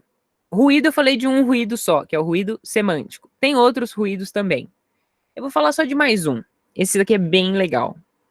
O ruído psicológico. Sabe aquele dia que você acorda com o pé esquerdo? E aí você vai para uma reunião ou para uma aula e tudo que as pessoas falam você entende torto? E alguém até te conta depois, nossa, você entendeu tudo errado. Já aconteceu isso com vocês? Você não tá bem, sabe? Você tá para baixo, assim, você tá com dor às vezes. E tipo... Beleza, esse é o ruído psicológico. Quando você não tá bem, principalmente emocionalmente, psicologicamente falando. Isso vai interferir na sua compreensão em relação à comunicação das outras pessoas. Isso é ruído. Isso vai atrapalhar. Um outro exemplo. Vamos supor que você não gosta de alguém. Não sei se já aconteceu isso com você. Você não vai com a cara de alguém. Sei lá, você chegou numa sala, chegou no trabalho. Você não gosta de uma pessoa? Não sei se já aconteceu isso com vocês. Essa pessoa provavelmente tudo que ela disser você também não vai gostar. Agora, deixa alguém repetir o que ela acabou de dizer. Você, sem esse filtro, sem esse ruído, pode ser que você ame a ideia dela. Você fala, caraca, que ideia incrível. E ela acabou de falar a mesma coisa, mas como você tem um ruído psicológico em relação a ela, você não vai receber a mensagem dela da mesma forma. Ruídos são barreiras, são coisas que atrapalham a compreensão de uma determinada mensagem. Deu para entender, pessoal? Vou dar um outro exemplo. Esse exemplo acontece bastante comigo, por sinal. Eu falo muito com as pessoas na estrada. Tô, sei lá, num Uber da vida, ou tô, enfim, tem alguém dirigindo, eu tô lá atrás e conversando com as pessoas. E aí cai a chamada toda hora, né? Principalmente quando você pega uma rodovia. Cai. E aí, a pessoa lá do outro lado tá tentando falar com você. Peraí, mas tá cortando. Não, peraí, rapidinho, eu vou ligar pra você de novo. Aí eu ligo de novo, aí você começa a falar, daqui a pouco cai de novo. A pessoa do outro lado vai começando a ficar nervosa, não vai, gente? Vai? Beleza. E ela começa a ficar nervosa, e aí vamos supor que depois de, tipo, meia hora tentando conversar, minha internet ou meu sinal volta, e a gente vai conversar de fato. Sabe o que acontece? Essa pessoa já não vai mais receber minha comunicação, minha mensagem sem ruídos. Essa pessoa tá nervosa. E não é com você. E também não é com o celular, não é com o assunto, mas ela vai transferir aquilo para o assunto. Então, se você, por exemplo, está fazendo uma reunião de negócio, eu já fiz isso, uma reunião de negócio para fechar um acordo, eu fiz isso, gente. E a pessoa não fechou. Naquela hora, logo em seguida, não, porque ela estava tão brava que ela respondia para mim, assim, brava. E com o que ela estava brava? Com a falta de sinal. Mas ela transferiu para o assunto. Assim como quando, sei lá, você tem uma briga com alguém, você, sei lá, acontece qualquer coisa na sua família, tal, se psicologicamente, emocionalmente você não tá bem, você não vai conseguir receber a mensagem de maneira limpa, assim, maravilhosa e plena. Deu para entender, pessoal? Faz sentido? Vocês conseguem? Eu quero muito que conforme eu vá falando, vocês vão identificando no dia a dia de vocês situações que aconteceram isso. Tá bom? Só que agora a gente dá nome às coisas. Quando a gente dá nome às coisas, fica mais fácil a gente tratá-las. Certo? Beleza.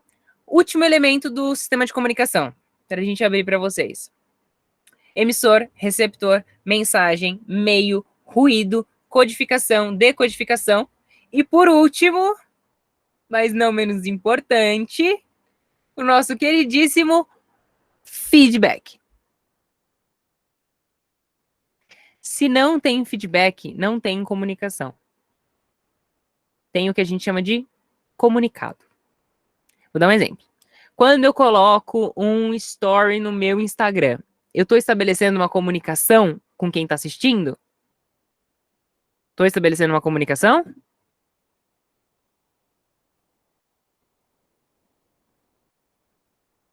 Sim, não. Não. Por quê? Eu não tenho feedback, a não ser que a pessoa responda. Exatamente. O Alisson é um comunicado. Daniel falou, se a pessoa responder sim. A partir do momento que alguém reage, que alguém dá um feedback para mim, a gente estabeleceu uma comunicação. Beleza? E Thaísa, como que eu posso usar isso de maneira prática? Simples. Já ouviram falar de melhoria contínua? A minha palestra sobre comunicação ou qualquer outra palestra, ela não é a mesma. Nunca. Por quê? Porque conforme o feedback de vocês, eu estendo mais um assunto, eu falo mais de um assunto, eu falo menos de um assunto, porque o feedback de vocês me permite fazer a tal da melhoria contínua. No dia a dia, mesma coisa. Estou conversando com alguém, vou olhando os feedbacks dela, que não são só em palavras. Às vezes é uma expressão facial, às vezes é uma movimentação desconfortável, às vezes é um olhar, beleza? Tudo isso é feedback.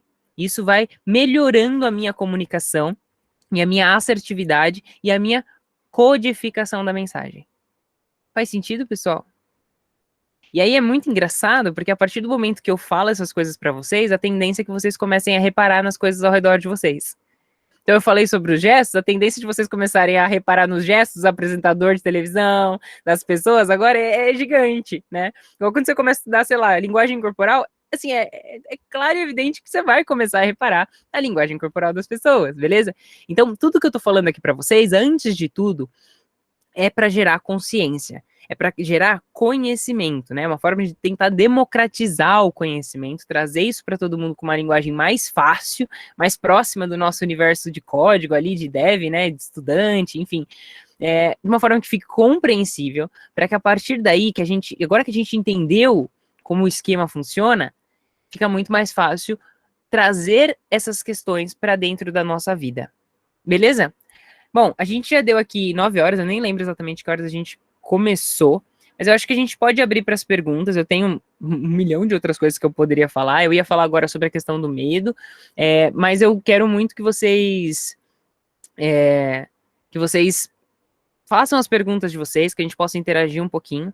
E aí, enfim, agora fica a cargo de vocês. Acho que a gente vai ficar mais o quê? Mais uns 20 minutinhos aqui? Ou a gente vai parar por agora? Não sei, vocês que mandam.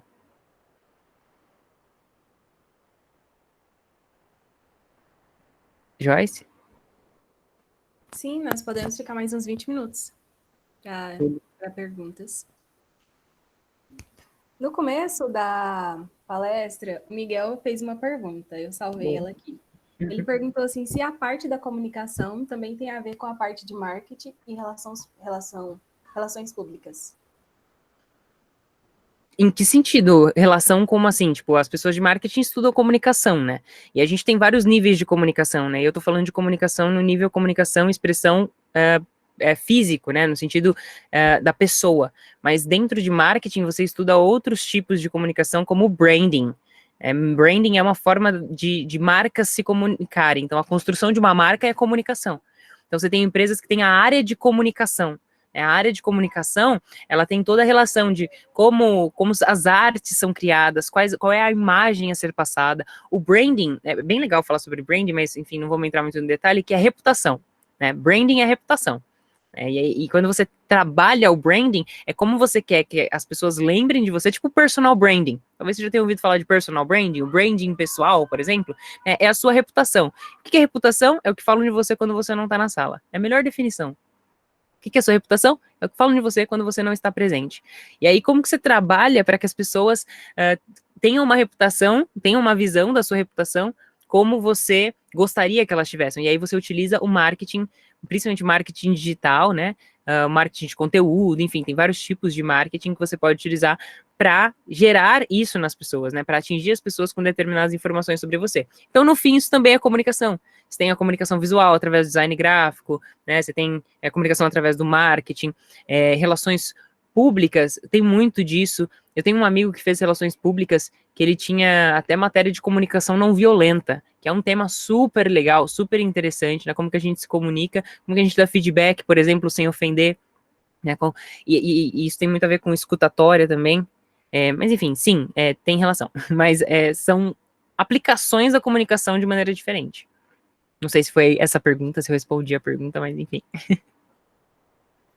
Eu acredito que sim. Legal. E aí, o Alisson falou que tem uma pergunta ali também. Posso usar o microfone? Pode, claro.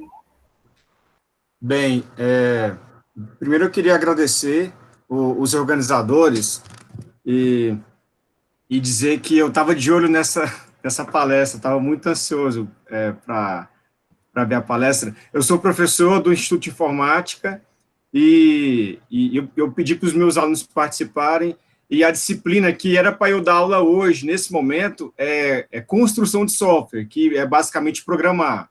Legal. E aí eu tenho a consciência da importância da comunicação e eu queria que alguém, além de mim, ajudasse os meus alunos a perceberem isso.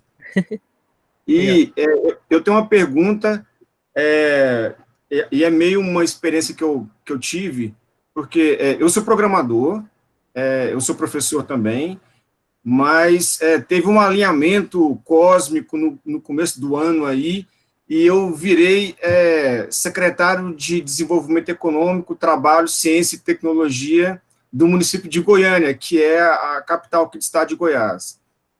E aí, num dia eu estava programando, escutando o trance com o meu foninho, e no outro dia eu estava me comunicando com milhões de pessoas. Aí eu vou ter que entender sobre comunicação, né? E o que você está falando para mim é muito claro, Thaís. Enfim, eu adorei. Aí o que acontece? A minha pergunta é o seguinte, o que eu deveria aprofundar ou estudar para poder me comunicar com muita gente? Na verdade, são comunicados, né?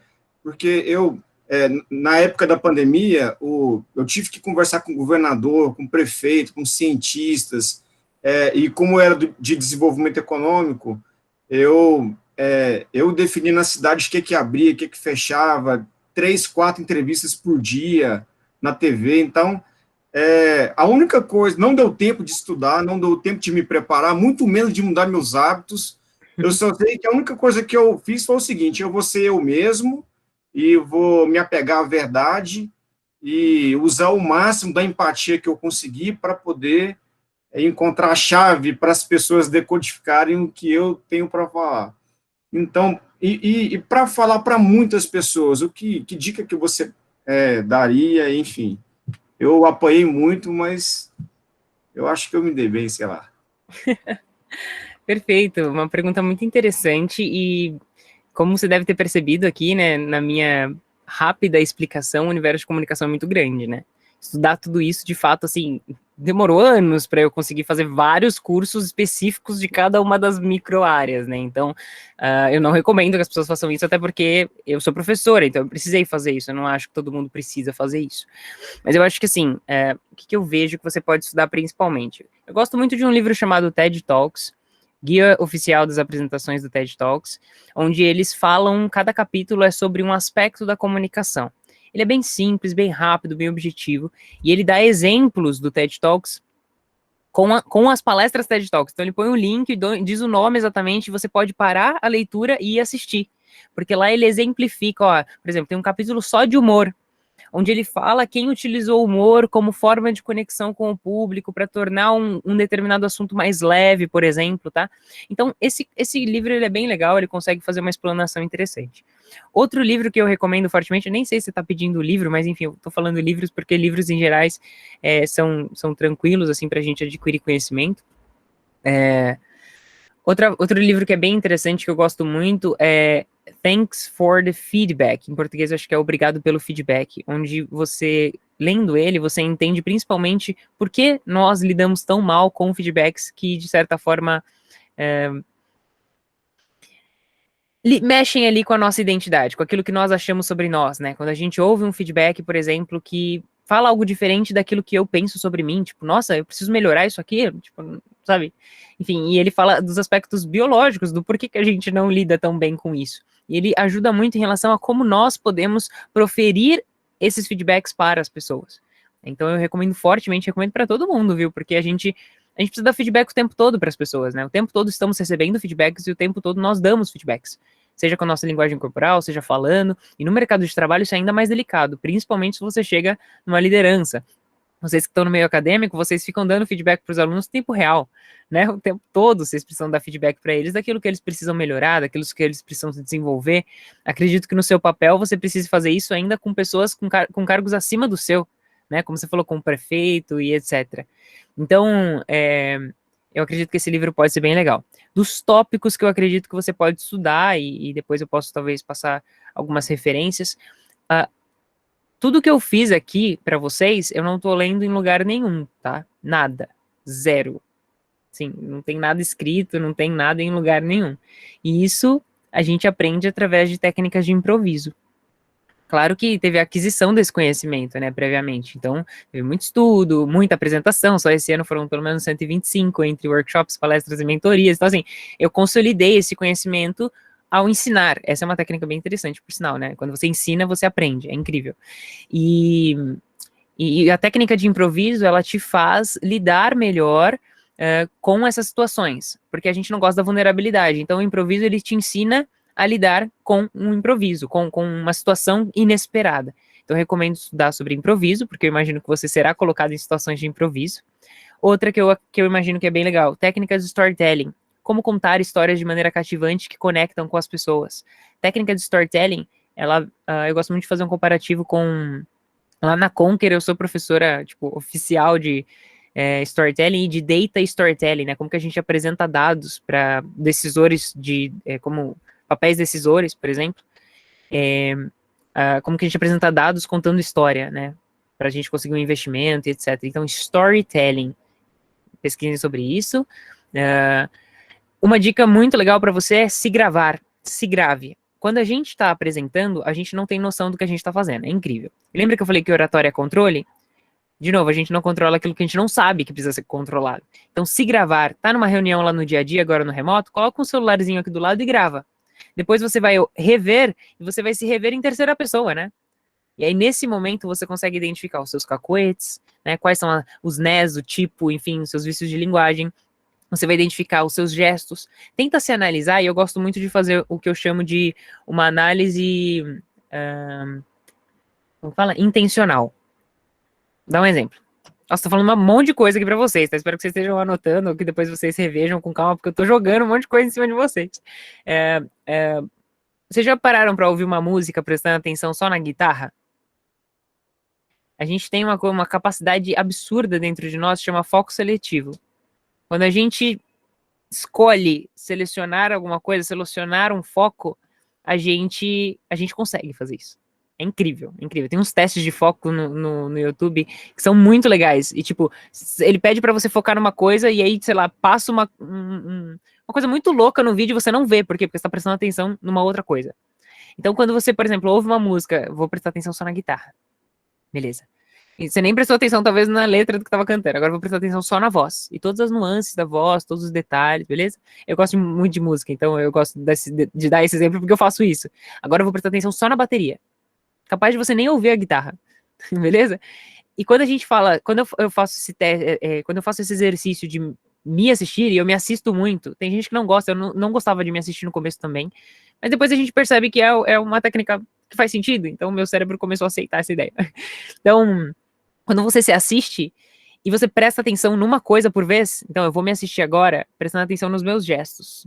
Beleza? Aí você vai lá, presta atenção só nos seus gestos. Aí eles tiveram um significado, nossa, nesse momento eu podia ter feito isso aqui, nossa, nesse momento eu podia ter feito isso, eu podia ter feito mais significado, podia ter dado mais significado. Usado ele como forma de complemento do que eu estava falando, para intensificar determinada frase, por exemplo.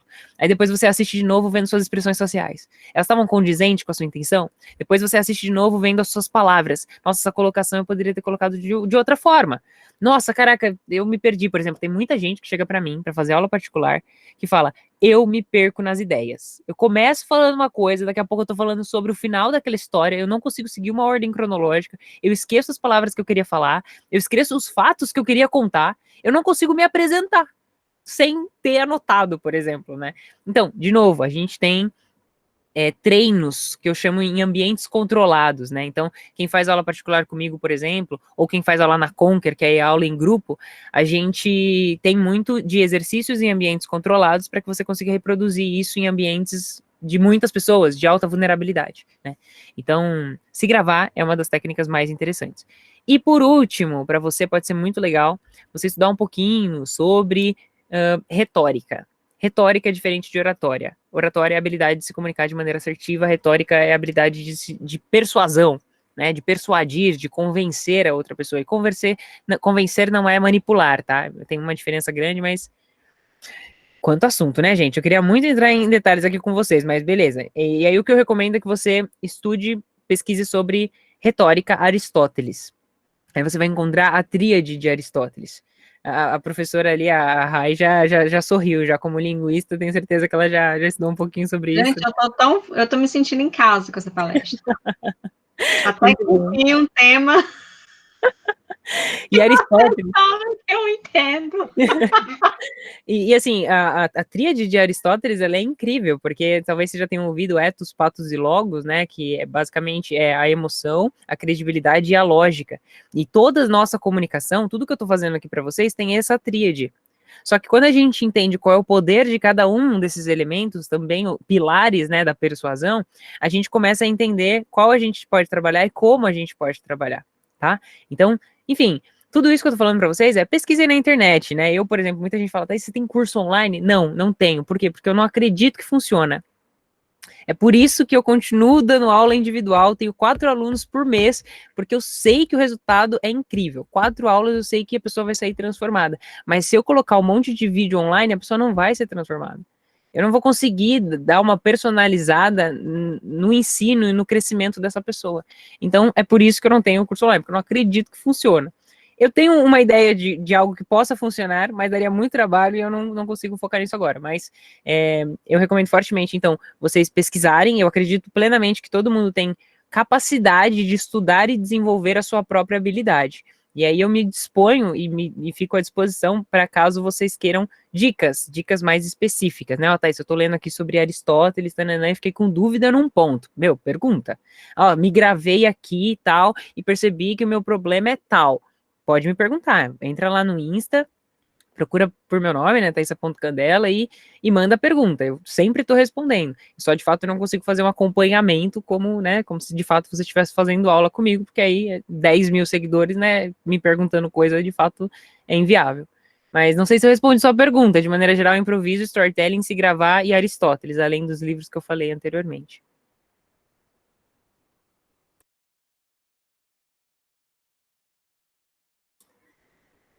Obrigada, obrigada pela mensagem, professor. Deixa eu ver, tem mais 3 perguntinhas aqui. Michele, você tem dicas para melhorar o vocabulário da fala? Se diz expandir o seu vocabulário? Meu, foi muito legal. Teve um aluno que chegou para mim e me perguntou isso esses dias. E eu tinha uma opinião e eu mudei minha opinião depois, enfim, sobre isso. Mas eu tenho dica sim. Bom, muita gente fala que ler aumenta o seu vocabulário, certo? Muita gente fala isso. E assim, indiretamente, sim, né? Porque querendo ou não, a gente, pelas interações sociais, né? Pela leitura, pelas interações sociais, a gente desenvolveu o vocabulário que a gente tem hoje, certo? Só que, assim, é um processo muito lento. É igual você querer aprender depois de grande idioma como um bebê, só por imersão, né?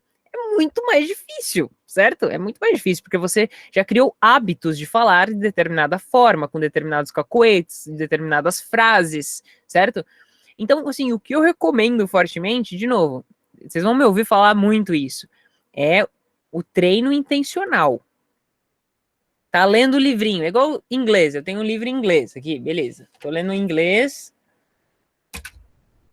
Enquanto eu estou lendo o livro em inglês, eu tô só lendo.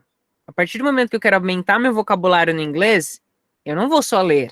Eu vou ler, eu vou anotar, eu vou grifar, eu vou pegar as frases que eu não conheço, certo? Não é assim que a gente faz com outros idiomas? Com o português é a mesma coisa, gente. Quer introduzir no seu vocabulário uma determinada frase? Anota e introduza. Por exemplo, quando eu vou explicar sobre o medo, no começo eu explicava sobre o medo de maneira muito superficial. Né, o que eu já tinha ouvido falar, o que eu já tinha lido sobre estudos científicos. Depois que eu vi, que eu fiz um curso lá, uma semana lá de imersão com o Pedro Calabres, ele explicou o medo de maneira biológica. Então ele começou a falar umas palavras que eu não tinha no meu vocabulário. Então ele começou a falar, nesse determinado momento acontece uma vasoconstrição e uma vasodilatação, onde o seu sangue onde o sangue do seu corpo vai para os músculos maiores. Tipo, eu não tinha isso no meu vocabulário. Músculos, os grandes músculos, na verdade, os grandes músculos. Então, seu sangue sai das extremidades, vai para os grandes músculos, e é nesse momento que a sua mão fica gelada. A minha mão fica super gelada quando eu tô me apresentando, quando eu tô nervosa, quando eu tô ansiosa. Por quê? Porque o meu corpo está mandando para os grandes músculos para que eu esteja pronta para fight, flight or freeze, né? Fugir, atacar ou congelar, que são as reações básicas do nosso corpo no estado primitivo, beleza? Então, assim, eu não tinha isso há um ano atrás. Eu não saberia falar sobre vasoconstrição e vasodilatação. Tipo, uma palavra super bonita, né? 2 palavras super bonitas.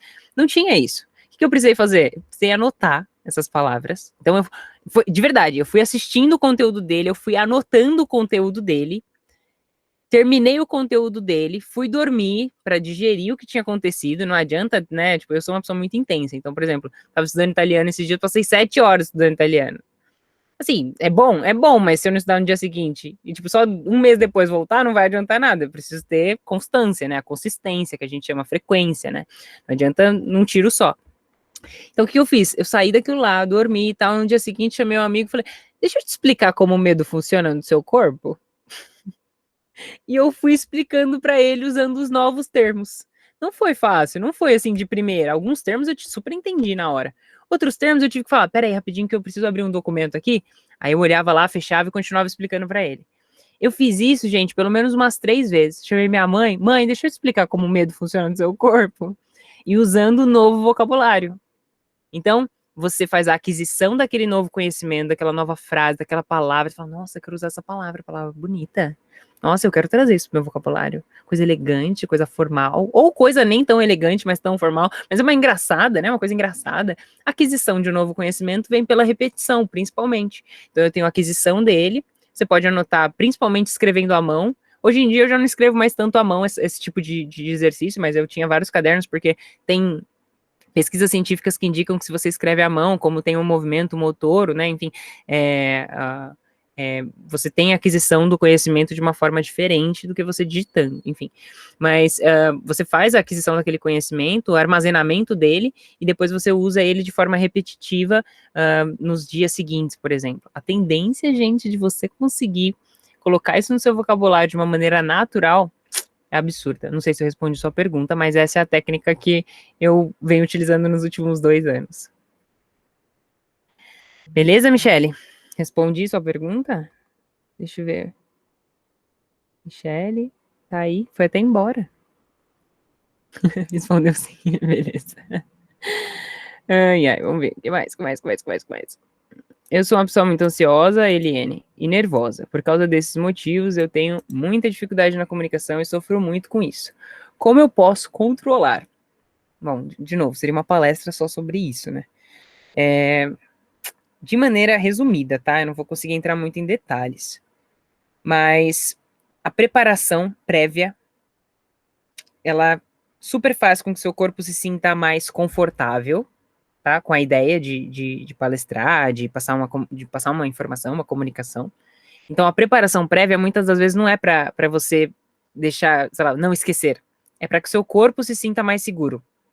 Então, apresentar para alguém previamente é super legal, né?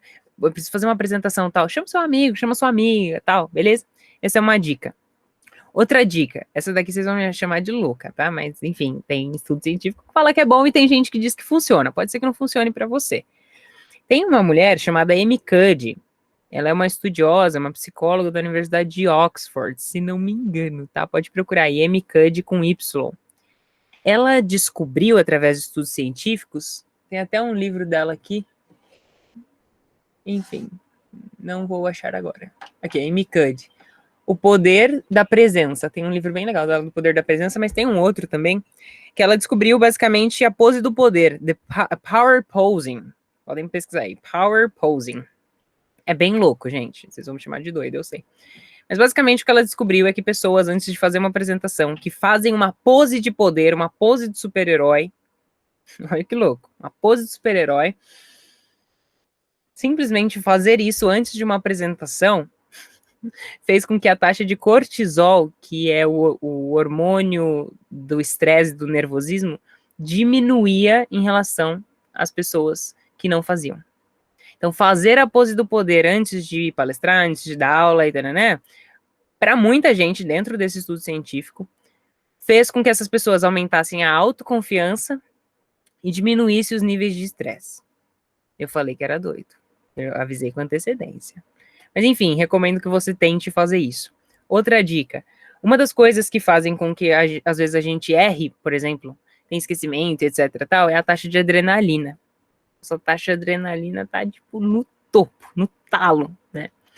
E também a adrenalina que faz com que a gente tenha energia. Não sei se vocês perceberam, mas eu tô enérgica aqui, eu tô com vida, né? O que faz a gente ter vida quando a gente tá falando. Não a gente falar assim para as outras pessoas, porque eu tô com mais vontade de sair correndo do que tá aqui, beleza? O que faz a gente falar com vida para as pessoas é também a adrenalina, tá?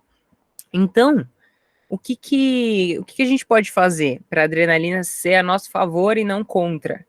A gente pode liberar a adrenalina. Como que eu faço isso? Dar 30 pulinhos. Eu tô falando que é umas coisas muito doidas. Mas enfim, subir e descer a escada, fazer 30 pulinhos, tudo isso vai fazer com que o equilíbrio da sua liberação de hormônios, ela seja mais estável, né? Que de fato seja mais equilibrado. Então são 3 dicas aí, 2 delas são bem loucas, são bem doidas. mas pode ser que funcione para você. Vamos pegar mais uma, acho que é a última aqui, porque a gente já tá em 9h24 já. Antônio Luiz. Obrigado pela excelente palestra. Muito obrigada. Gostaria de saber se você tem uma dica de como melhorar a comunicação como um chefe, supervisor, professor, visando melhorar a timidez e inibição. Vamos lá.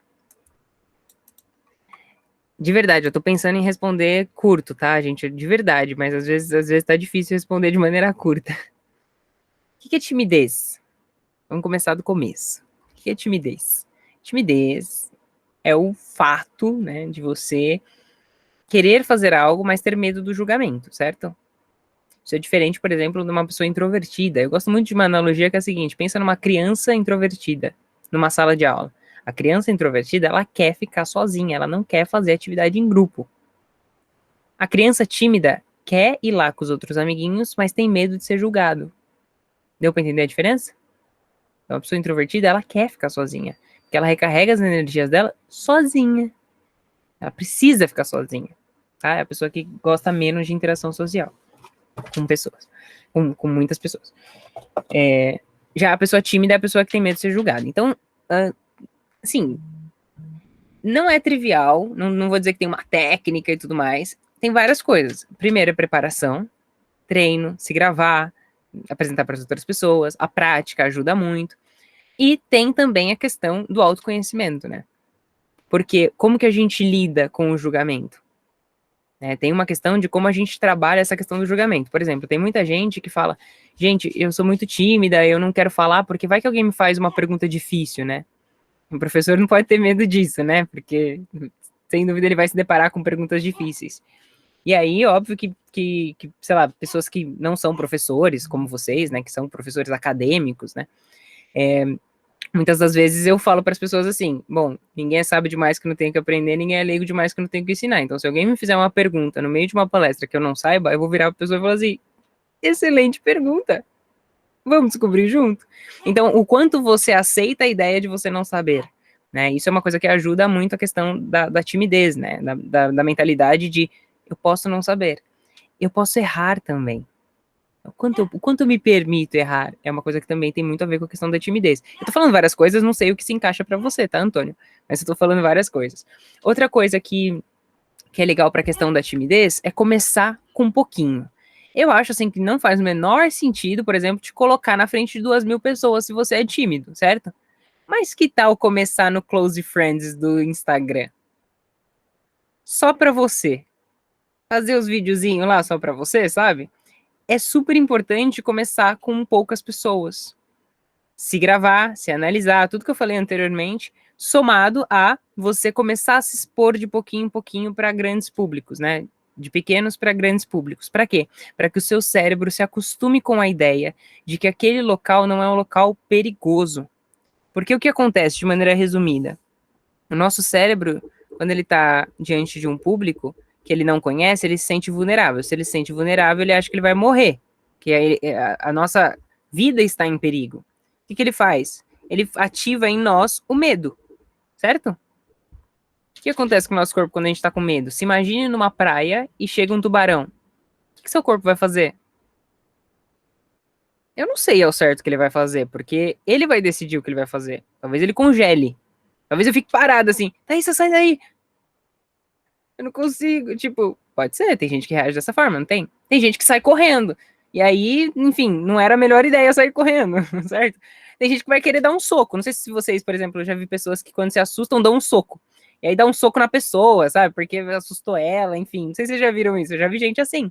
Então, cada pessoa reage de uma forma diante do medo, diante do susto, certo? E a gente precisa saber como a gente reage. Mas, de maneira geral, o mais importante é entender o que é o medo e por que o nosso corpo faz isso. Ele quer nos proteger. E ele faz isso de maneira inconsciente. Então, a gente precisa entender, por exemplo, tem gente que vai falar em público e fica com aquela pizza embaixo do braço. Tanto que soa, né? Tanto que sua, na verdade, né? Tanto que sua. Essa é uma reação do nosso corpo diante de um estado de nervosismo. Se a gente não estiver falando de um ambiente com calor, né? Tipo, agora, eu tô morrendo de calor aqui. Mas, enfim, se a gente não estiver falando de um ambiente muito quente, tem gente que na hora que tá nervoso começa a suar que nem louco, certo? É uma forma do seu corpo reagir. Tem gente, como eu falei, minhas mãos doem e ficam geladas. Essa é a forma do meu corpo reagir. É a vasoconstrição e a vasodilatação. Os sangues, eles estão indo para os grandes músculos para que meu corpo esteja preparado para poder lutar, atacar ou sair, né, ou congelar, né? Fugir, atacar ou congelar, certo? Então, a gente precisa, primeiro, né, entender que a gente, como que o medo funciona em nós, como o medo funciona, quais são as ferramentas, conforme a gente vai conhecendo as ferramentas, nosso corpo vai se sentindo mais seguro, né? Então, sei lá, eu fiz 125 conteúdos esse ano, depois de 125 conteúdos, meu corpo já tá se sentindo um pouco mais tranquilo, né, com a ideia de estar diante da câmera falando com pessoas. Eu não gosto, nunca gostei, na verdade, de fazer vídeo, por exemplo. Nunca gostei. Quando eu fui pro Instagram no ano passado, eu fiz o meu primeiro story, eu fiz 30 vezes. 30 vezes o mesmo story, porque eu não gostei de nenhum, assim, não tava dando certo. Eu falei, gente, não dá, tipo, preciso conseguir fazer esse story no máximo em 3 vezes. Senão vai demorar muito tempo da minha vida gastando com o Instagram. Não dá, né, gente? Tem mais coisa útil para fazer da minha vida. E aí foi aos poucos. Eu fui tentando, treinando. Hoje eu consigo fazer um story de primeira e colocar, por exemplo, né? Mas, de novo, né? Treino, entendimento das ferramentas, você vai ganhando segurança, né? Você vai colocando ali em prática e tudo mais. Falei um monte de coisa, também não sei se eu respondi sua pergunta. Mas acho que é isso. Várias dicas, né? Obrigada. Pessoal, é isso. Eu espero muito que vocês tenham gostado. Só para me despedir aqui de vocês, né? Como a Joyce me apresentou, eu trabalho na Rocket City, que é uma plataforma de educação contínua. Então, a gente tem muito conteúdo gratuito aí, dentro do nosso canal, enfim. E agora a gente tem uma conferência dia 14 e 15 de dezembro, que é 100% gratuita, 100% online. Eu estou responsável pela grade, então eu espero muito que vocês gostem dos conteúdos. Teremos keynotes, teremos pessoas internacionais trazendo conteúdo, e é 100% focado em devs, no universo de programação, tem workshop mão na massa, enfim, vai ser um evento muito legal. A gente está tratando tudo com muito carinho, como tudo que a gente faz aqui na Rocket City, né? E mais uma vez, né, 100% gratuito, 100% online. Posso mandar o link aqui no chat? Sim, pessoal? claro. E aí, pessoal, uma última coisa que eu queria dizer para vocês é, se vocês quiserem me acompanhar nas redes sociais, né, Instagram, sem dúvida, é a rede social mais fácil de me encontrar, é a que eu mais gero conteúdo. Eu espero, de verdade, gente, que pra gente estabeleça uma comunicação entre nós, que vocês me enviem feedbacks, tá bom? Eu espero muito que vocês me enviem os feedbacks de vocês, porque só assim eu consigo saber o que tá dando certo, o que eu posso melhorar, né? Para eu fazer a tal da melhoria, não contínua, mas não em tempo real. E, de verdade, muito obrigada pelo convite. Eu acho que vocês perceberam o quanto eu gosto de falar sobre o assunto, né? O quanto eu fico animada falando sobre isso, porque, na minha visão, eu tenho um objetivo de que todo mundo um dia tenha acesso a pelo menos uma palestrinha de oratória na vida, que a gente deveria aprender isso no ensino fundamental. A gente deveria aprender a se comunicar, porque é uma arma. Através de uma comunicação adequada, a gente transforma vidas, a gente impacta mercados, a gente gera lucro, né? Uma pessoa que não sabe se comunicar, ela não consegue se expressar. E uma das maiores tristezas no mundo é você ter uma ideia, por exemplo, e não conseguir passar para as outras pessoas, né? Não tornar comum. Então, eu espero fortemente ter contribuído de alguma forma, nem que seja com uma frasezinha, um pouquinho assim, que tenha ajudado vocês, e que vocês possam ser, como eu costumo dizer nas minhas palestras, autênticos e memoráveis às suas maneiras, porque é isso que faz com que a gente seja um bom comunicador antes de qualquer coisa, é que a gente seja natural, não que a gente se torne um robozinho que sabe muito bem gesticular, mas que no fim das contas não é você, né? Então que vocês busquem ser exatamente a melhor versão de comunicadores que vocês podem ser. É isso. Obrigada. Raíssa, muito obrigada por você ter aceito o convite e por todo o conhecimento que você compartilhou conosco. A palestra foi muito enriquecedora. Muito obrigada mesmo. E, pessoal, muito obrigada por vocês terem ficado aqui conosco até o final. Nos acompanhe na nossa rede social, é @DSCUFG.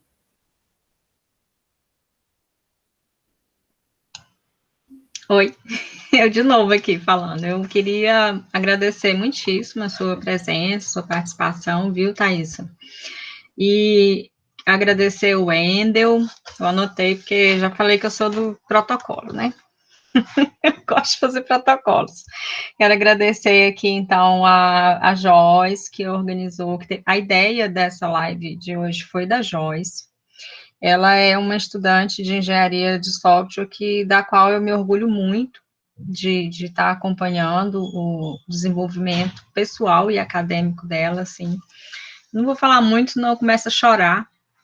E vê-la aqui, sim, porque me emociona, porque vê-la aqui, em uma transmissão, ao vivo, com várias pessoas que ela não conhece, compartilhando saberes, né, conectando saberes e pessoas, isso me enche de orgulho, porque, assim, da primeira apresentação que ela fez, né, com a minha supervisão, a minha orientação para para as anteriores, gente, é uma diferença, assim, imensa, e para melhor.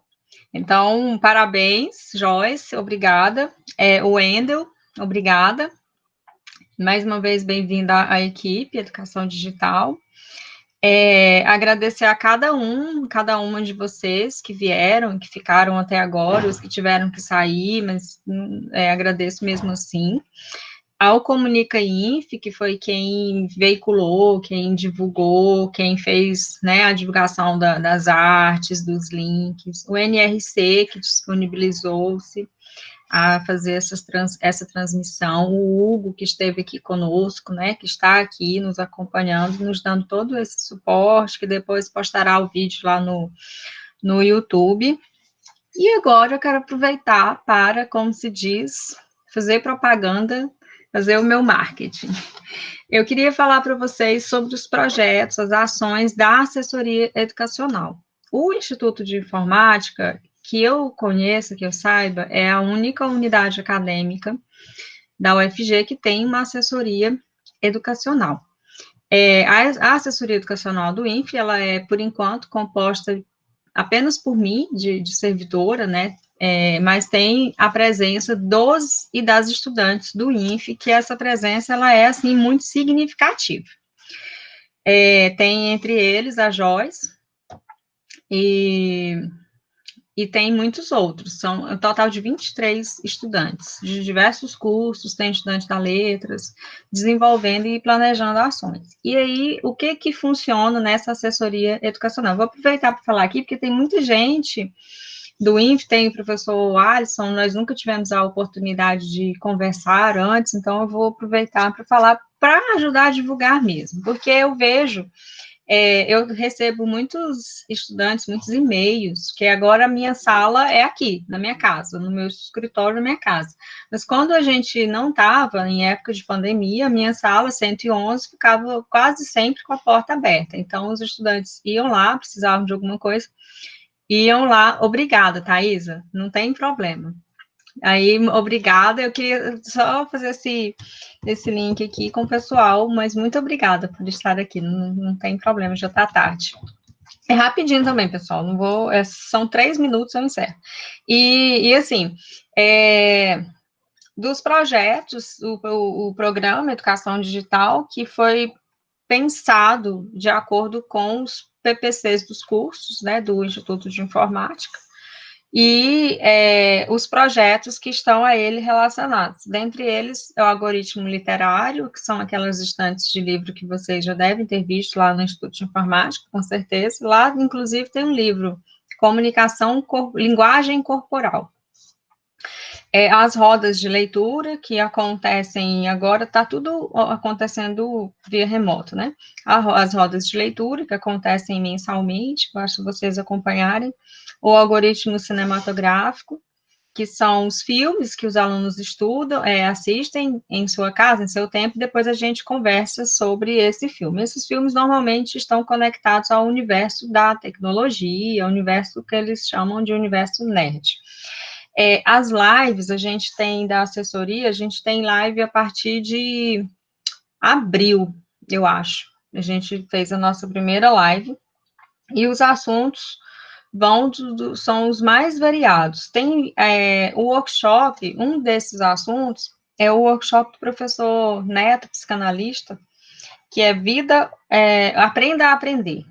né? E esse workshop Aprenda a Aprender, ele ensina várias técnicas de gerenciamento de tempo, organização de espaço, cheiro que você pode dar ao ambiente para você se sentir melhor e tudo mais. Então, visitem o canal do INF, que vocês vão encontrar uma vasta programação da assessoria.